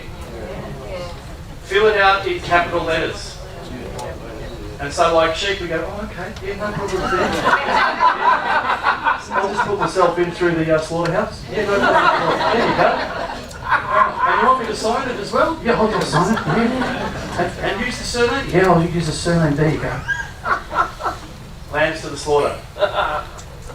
Red is for amendments. And guess what? It's for the living man or living woman. Why is there a correlation between the living man, living woman and amendments? Blood? Only a living man or woman can make an amendment because it requires a cognitive process. Okay, your last colour, you're never going to be able to read that, Billy, you know that. I can't read my watch pen, so it's good. Purple is the recognised colour of a king, of a sovereign, of a ruler. All of my documents are in purple. Okay, they're all in purple.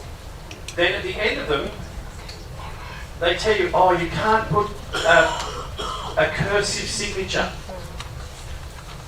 You bet I can. When you do a cursive signature, cursive writing, italics or cursive, you are cursing the other side. I got no problems a cursive signature for my soul and for my living man. So when I'm autographing the document, in purple, I put my soul autograph. Over the top and through that, in red, I put my living man autograph, the name given to me by my mother when I was born. I also put the date of it there, and then I have two stamps that I stamp it with over the top of that, and then my thumbprint over the top. So it can't be forged. Now, what are these stamps? Some of you may ask, what's this stamp? Well, I'm authorising the document because I'm the king. Right? I've got my ring with my wax and I'm stamping it and I'm authorising it. It costs about $39 for you to get a stamp. To stamp your signature. Have you noticed when you go into the courts or whatever, the first thing they do is what? They're claiming authority over it. You put the document in, they stamp it, say, right, it's in our jurisdiction now. So when you put your stamp on it, guess what you're doing? Saying, my jurisdiction. So can the stamp be anything? Whose kingdom is it? Yours. But it's Yours, whatever you want. Mine has, in Latin, I can't even remember it now, ruit, fiat ruit something celum, which basically means in Latin, heaven, justice is in heaven, which is my way of using their language to stick the finger up to them. Saying, you think you have justice? No. In the middle of that, I have a family crest of the family surname, just to have something in there. You can put whatever you want in. It's your kingdom. And then underneath it has the seal of what? Lord, by the way. Excuse me, can I ask a question about what happens if say if I get a speeding fine and I've been married and divorced and I have my maiden name and then I have my married name? What are the implications of changing my name for women who get married? Yeah. Where does that When you get married, what happens is the fictional trust account, maiden name, is merged with the other trust account. And one of them takes seniority. So when you change your name to take on the partner's name, you've just submitted to being the minor partner in that merger. Is that on the certificate you're talking about? No. No, for example, I didn't take a name. I'm trying to apply what you're saying. Okay, when you got married, did you change your signature and everything from the... No. So you're still your maiden name? Yes. Well, that's fine, you're great. You're an equal partner in that merger. But she's asking, isn't she asking what I'm happens? asking if I get a parking fine, let's say my maiden name's Brown and it's been changed to Green. Yeah. And it's Green is my new married name. I get divorced, but I'm still using my Okay. ex-married Anyone name. want to tell her who got the parking fine? Anyone. The fiction. You didn't get it. The fiction got it because they can't charge you. They can only charge the fiction. So they charge the fiction, they try to convince you are the fiction and you pay it. And what they then do is they take the money out of the trust account and they get you to double dip by paying it again. They get paid twice. Notice of direction and instruction, send it off to the Registrar General with instructions to pay it. That's one pathway you can go through.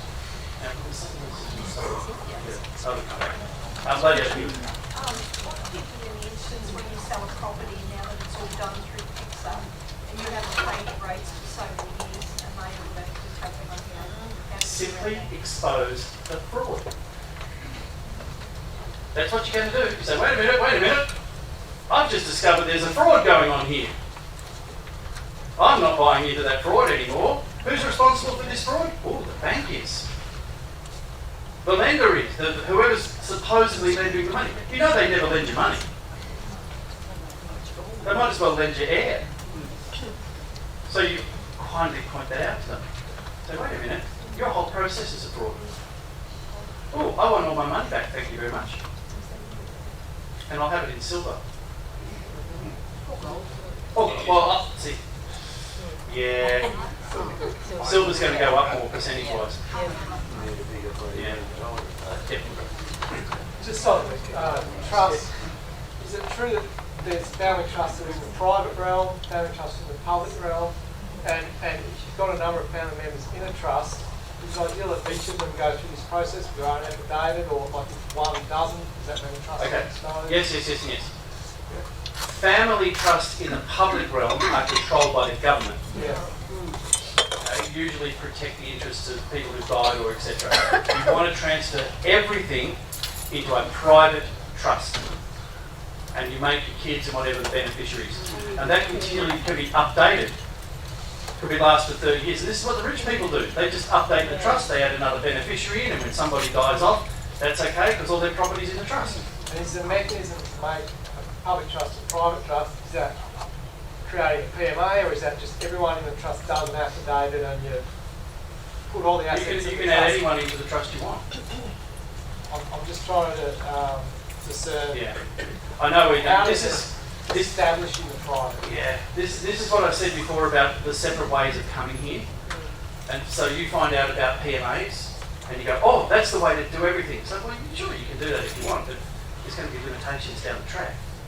Why Well, not that's take... actually why I'm here, because I felt like there were limitations to PMAs. Absolutely. Absolutely. Yeah. But when you understand, I think I might have said this earlier, you are the sole answerable to the creator. There's no PMAs in there. Yeah. It's a private members association. So what you're trying to do is you're trying to say, well, I'm going to take myself out of this group of people and I'm going to put myself into another group of people as a way of protecting myself from the government. It sort of works, but there are restrictions that come in with PMA because somebody sets the rules. So is the affidavit process part of the process to transform the Yes. existing family trust that's in the public realm to your sole? It can be because it's preparatory.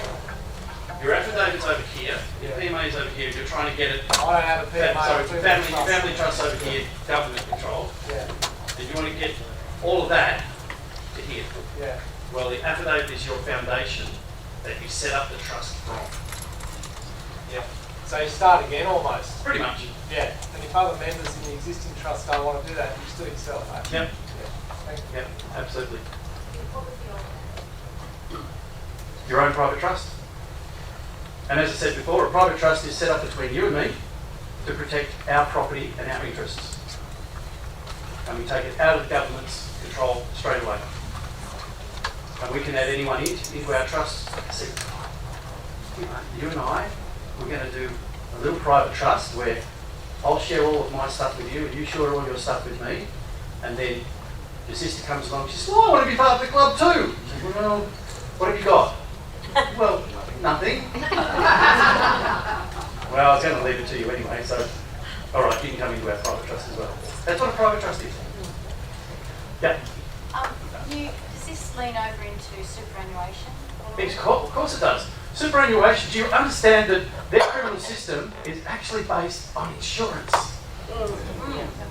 Okay? They get all these people to insure themselves, and guess what they did just prior to World War One? Realised, ooh, we might have to pay out some of these people. Let's ship them all off to war so they get killed so we don't have to pay out the insurance. That's what insurance is really about. Taking all your money and then killing you off before you can claim on it.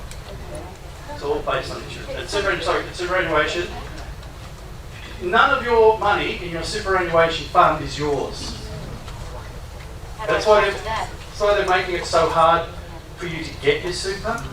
They don't want you to know it's our money. We're just making you think it's your money because we've been tricking you from the beginning. You thought you were getting paid a wage. How silly are you? No, we were paying your trust account. And we were taking some of that money out and putting it into the tax department. But it's all coming back to us. And you're not going to get a cent of it. Or you might get a little bit. Until you wake up. You go, whoa! This superannuation fund is part of the fraud. How can that be? Let me see. Who's orchestrating all of this? All of these separate things. Now, we asked before about who are they? Who's at the top? The Vatican. Why is the Vatican being the richest bloody corporation in the world until all of their assets got taken off? That's a whole different story. Can I share something about superannuation, Alex? Sorry. Yeah. Because some people might not know, because I just stumbled on it. Turnbull, when he was Prime Minister, signed in a bail-in bill to take your super, for those who don't know, Oh, yeah. your savings. Anyone who thinks our politicians are there to help us is like... So can you put super in your trust or can you... Sorry, what was that? Can you do something with your super now that we know? Yes. You transfer it into a self-managed fund that is controlled by your trust. Private. You want somebody other than you? Yeah, well, can you trust another company? It doesn't matter if you register your self-managed superannuation fund because it's gone into the trust account. All they had is a record of it, no control over it. It's the same with your car up there before. Until you sell your car into the living woman, it is owned by the state. What about the direct liability? Yeah, the way you get around that is you write a simple letter saying that you as the living woman are prepared to act as the director when required, so they can quite happily assign an ID to the fiction. Why don't they just use the name that's on the birth certificate? Hey, here's another one. Thank you for raising that.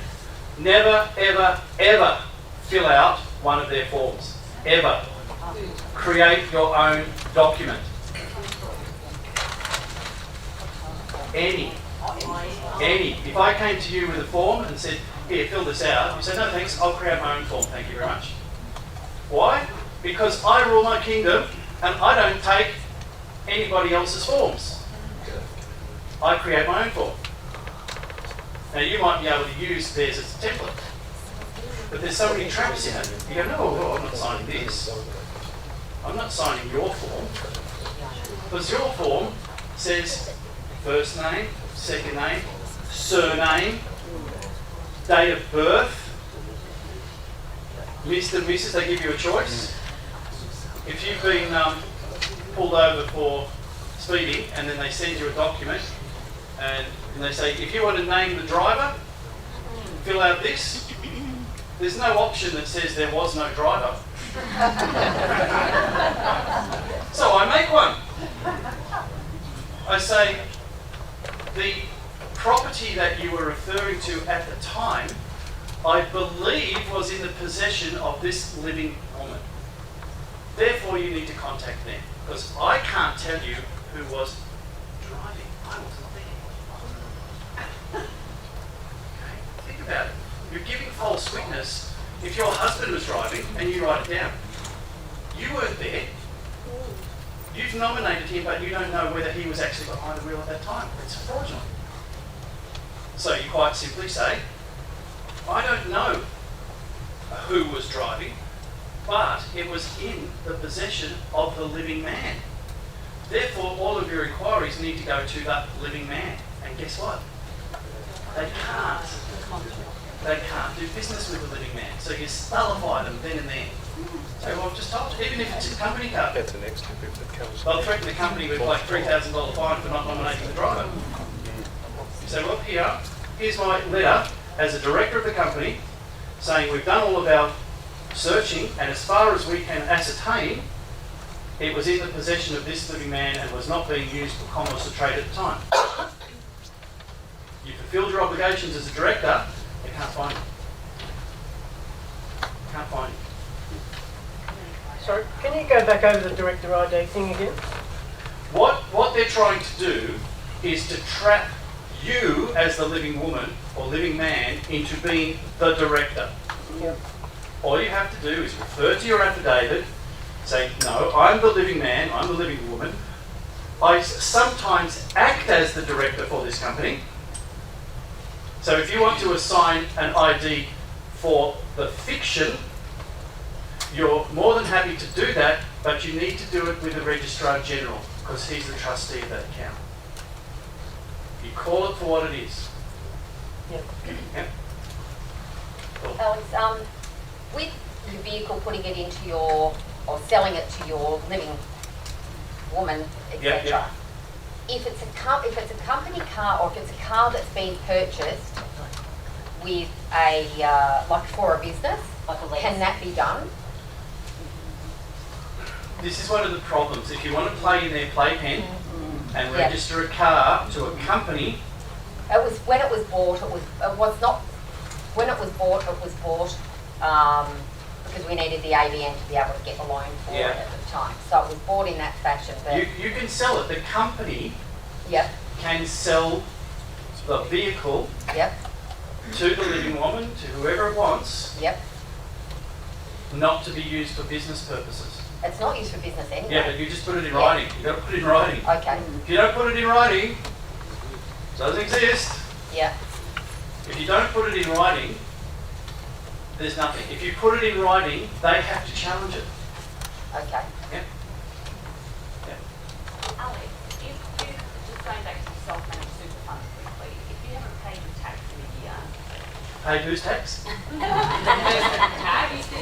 hasn't paid their tax, and the person wants to set up a self-managed super fund, they won't allow you to do that until you've settled the debt. Yeah. You just got to get around all of their bells and whistles. Subcontract as the living woman to whoever you're working with. It works out better for them and it works out better for you. I used to do this years ago. Let's say I earned $1,000 and they took 30%. So I would get $700 in my hand. The minute I subcontracted it, I added my superannuation, I added all these other things in, and I would give them an invoice for $1,300, which would be less than they had to pay once they had to pay superannuation, whatever. So it was cheaper for them, but better for me. So instead of me getting $700, I was getting $1,200, and then the government had to try to get it back from me. And I haven't paid tax since 1992 because it's voluntary. It's voluntary. Nick. What if you take all those VIN numbers and all of them and scrub them all off, give them a car? No, that's illegal while it's a vehicle. You can't scrub the VIN numbers and everything off it. While it's still a vehicle, it's still owned by them. You're damaging their property. Because you don't own the car. You think you do because you pay for it, but it's in the name of the owner, operator, And what name is that? The fiction name. And who owns the fiction name? State government.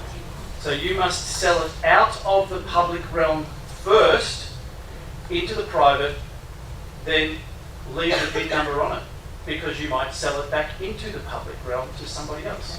It's that easy. You've made it clear. And we've got documents, we've got transfer of title documents and bill of sale documents for both vehicles and land. What if you do that though? Hopefully,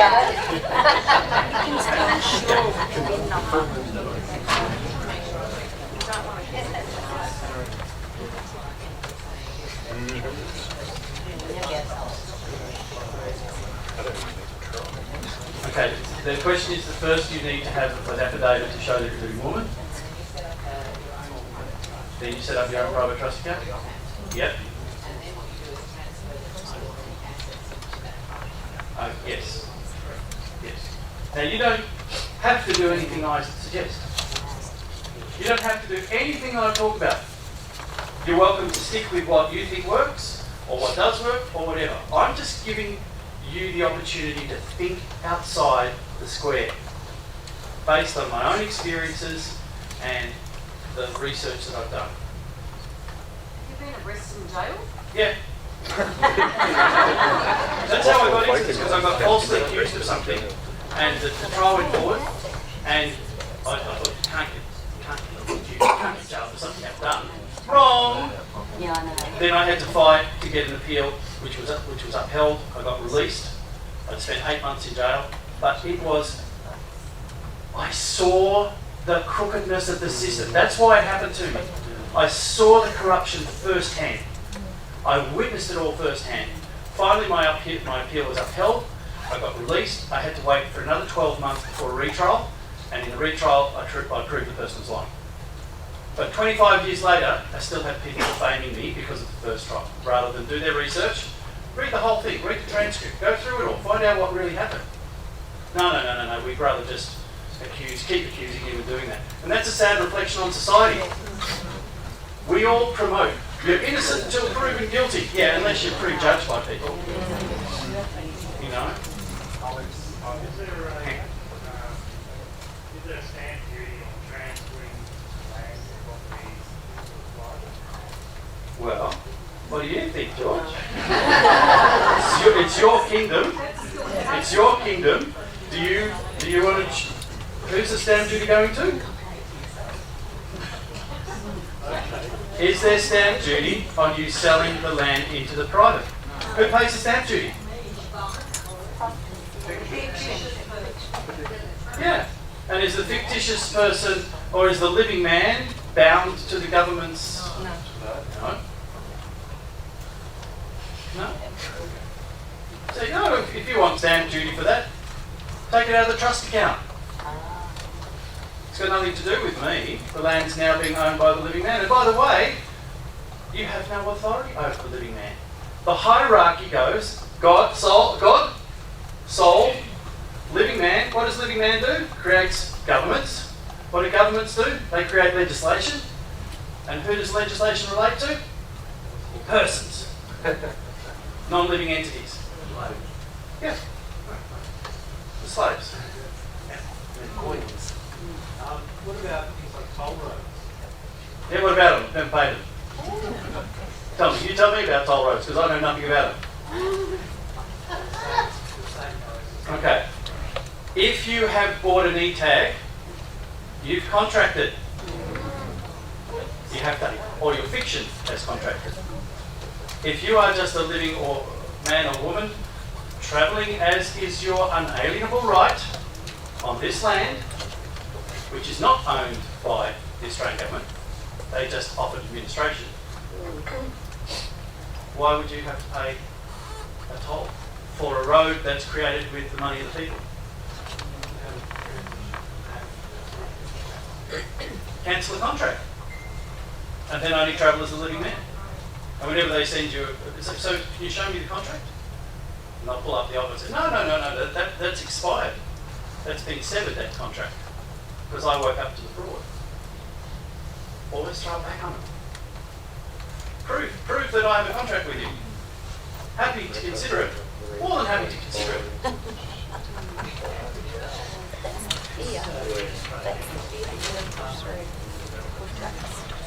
It actually comes under the Attorney General. But the Registrar General in Victoria is Melissa Harris, which is birth test marriages. But it doesn't matter if you send it to the wrong person. It says notice to principals, notice to agent, so it's sent to all of them.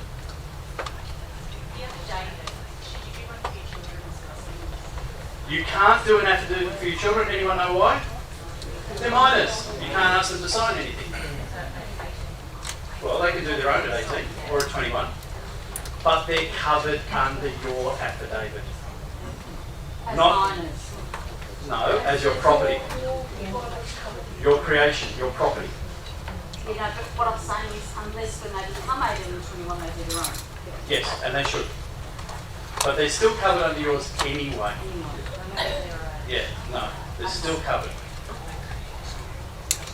I think, yeah. Just a question about marriage. I've done time and I was if I had another letter, still get it in. I Yeah, the fiction's only got 3 points left. That's how they. See, this is part of the way they control you, because they make threats by saying we're going to give you demerit points and we're going to take your license away and do all that. And it's their license, by the way. Yeah. They created it. I got asked the other day for photo ID, and I had my old driver's license from yonks ago still on me. I said, well, I'm here right in front of you. You know, why do you need a photo of who I am when I'm right here in front of you? And they said, well, no, but we need, something like a driver's license. I said, well, the only thing I have is this that was created by the state. Now, I didn't say it was mine. I just held it up and he went, oh yeah, okay, that's fine. I did not identify myself as that, but I used it to my advantage to get around that with an educated and pick it up. No, I have a lot of fun educating police officers. When they arrest me and they're around the back and they say, I can stand over there. And I said, no, thank you, I'm quite happy where I am. And then they want to take my photo, and I said, no, sorry, you're not taking the photo. You don't have permission. It's my copyrighted image, you can't take it. In fact, I was catching the train here today, and just as I was getting on, there were 4 coppers getting on with me, and I go, oh, here we go, this is a nice way to start that. And they dragged some young kid off the train, and they were strip searching him, like searching him in the public and doing all of this, taking his photo. And I went, you're not allowed to do that. You can't do that to a minor. That's a total breach. He's probably only about 15, 16, but it was pure intimidation. And did they stop after your challenge? No, I was on the train and the train took off. I actually saw it through the window and I thought, I can't jump off now. If I'd have been there, I would have gone up to him and said, excuse me, you can't do this. And they went, oh, you need to stay out of this, mate. I said, no, actually, I'm his attorney in fact. Understand the power of attorney in fact. The power of attorney means that you can authorise somebody to act or speak on your behalf for whatever you've given them the authority to do. So I can be. I am his attorney in fact. Yeah. And I say, didn't you appoint me as your attorney in fact? And he would go, yes. Too right, you would. It's amazing you just said that, because my question was going to be, how does the attorney fit into all this? Like, I'm power of attorney, medical, financial, my parents. And, can I just do their affidavits for them and all that? So that if they're incapable of doing it for them, you can. Yeah. And they have to do it. See, their whole thing about the legal system is a copy of what we do, but to make money. They hate it when they have to deal with an attorney in fact. Magistrates and everything, they don't want to acknowledge it. They don't want to give you the power, and then you say, well, who's this guy over here? That's not the claimant. He's representing, he's not an attorney. He's not even a lawyer. He's a police prosecutor. How does he get the right? And then you just call them on being biased and doing all that. Always turn it back on the police if you can. What happened to the previous Registrar General, Ian Irison? Is it just Oh, he coincidence? resigned, didn't he? Just disappeared. Yeah, is that coincidence or is it because of the letter we sent a couple of years ago? I think it's probably because he got the letter sent and he went, I'm out of here. What was the letter? Yeah, so you need to explain the letter now. It's the notice of direction and instructions. Notice of direction instructions Yeah. sent to the Registrar General makes them legally liable if they don't act. Yeah. Not their position, they can't hide behind their position. So he resigned just after we hit this document. And Lisa Harris came in and somebody else has come in and there's been this regular changeover in all the states of Registrar Generals, Attorney Generals, etc.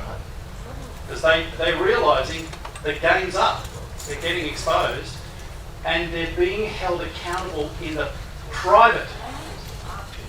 They can't hide behind lawyers and things like that. Absolutely it does. Yeah, because it's independent of their position. Sorry, let's go. Oh, you have an asked question.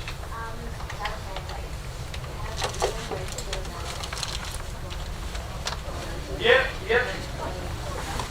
We've been putting cases to the Fair Work Commission, and we had an absolutely airtight case, and it took them an extra 6 weeks before they would come down a decision to say no, we're denying the application, and we're going to appeal now because we set up a whole lot of appeal points of bias and everything beforehand. We asked the Commissioner, what's your vaccine status? Because that's a potential bias in it. What's your vaccine? He would tell us. Oh, well, sorry, you've got to step down. There's this bias. So we've set up all of these things. No one can compromise your body. But while you are the fiction, you haven't got an answer.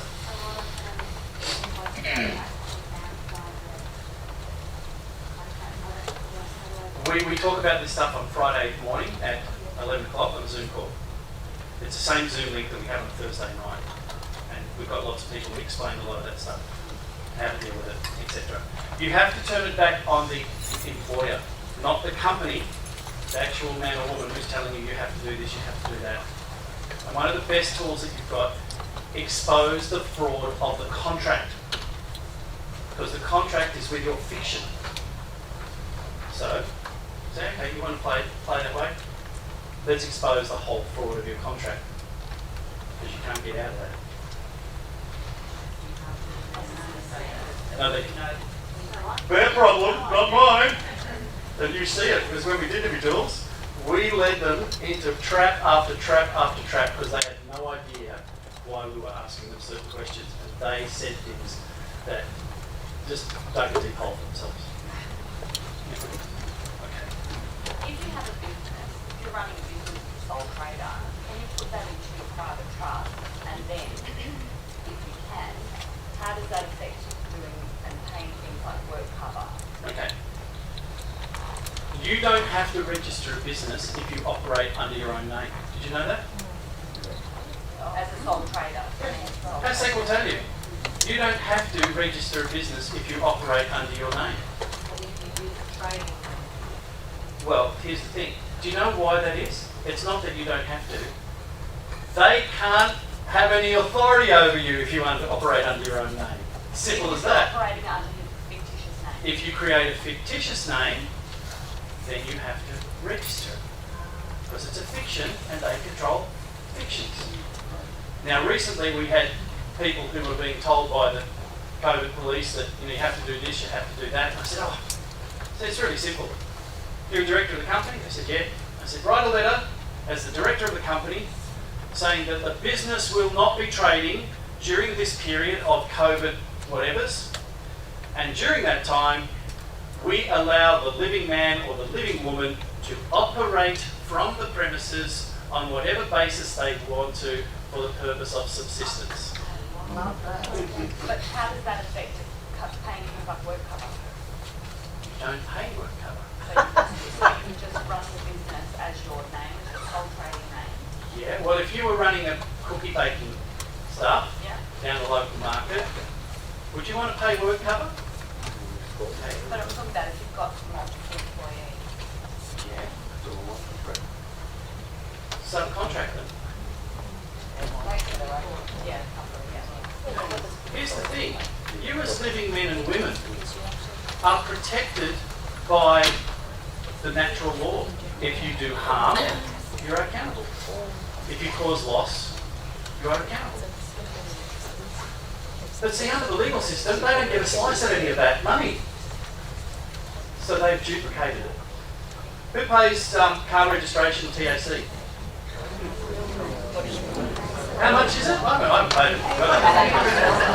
Arm and a leg? $800. Phew. Guess where the money goes?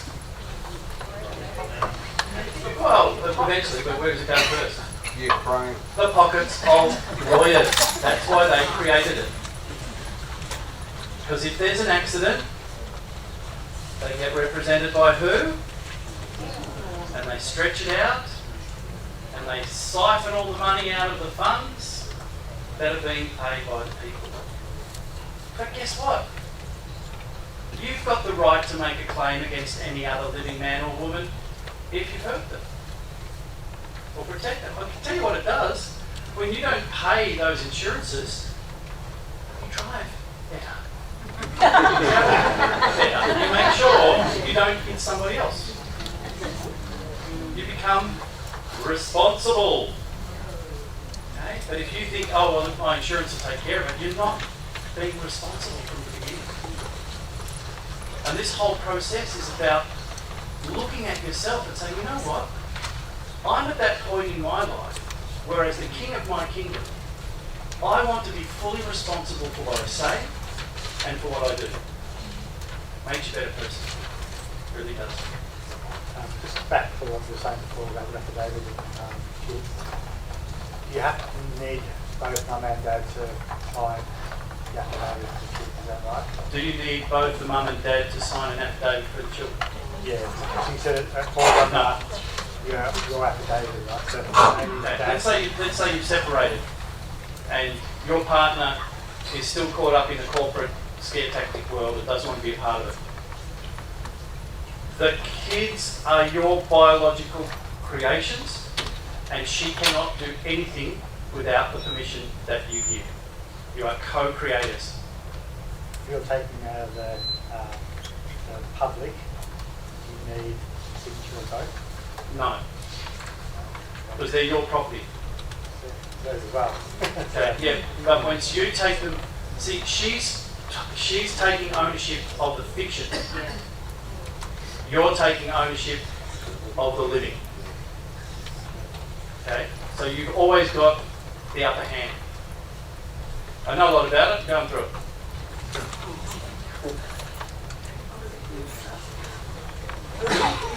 I'm a bit nervous answering.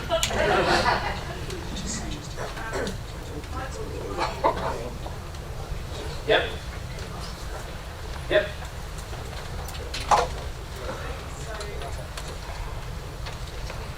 Oh yeah.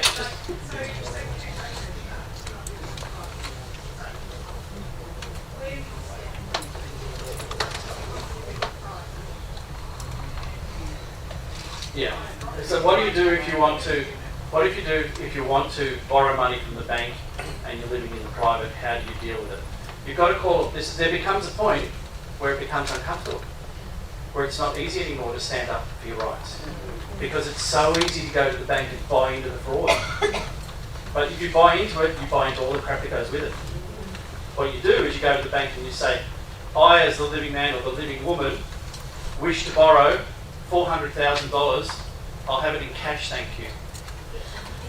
So that it's real. Oh, well, we can't do that. We can't do that. What do you mean you can't do it? You can't do it or you won't do it? Throw it back on them. You can't do it or you won't do it. Then you start to say, well, wait a minute. Let me just talk to you about this so-called bank account that you set up for me. So I'm now starting to realise that you're acting fraudulently, and if I make a claim against you for X amount of dollars, wouldn't it be easier for you to just lend me the living man such and such? You've got to turn it around on them. You've got to make them uncomfortable. It's not easy.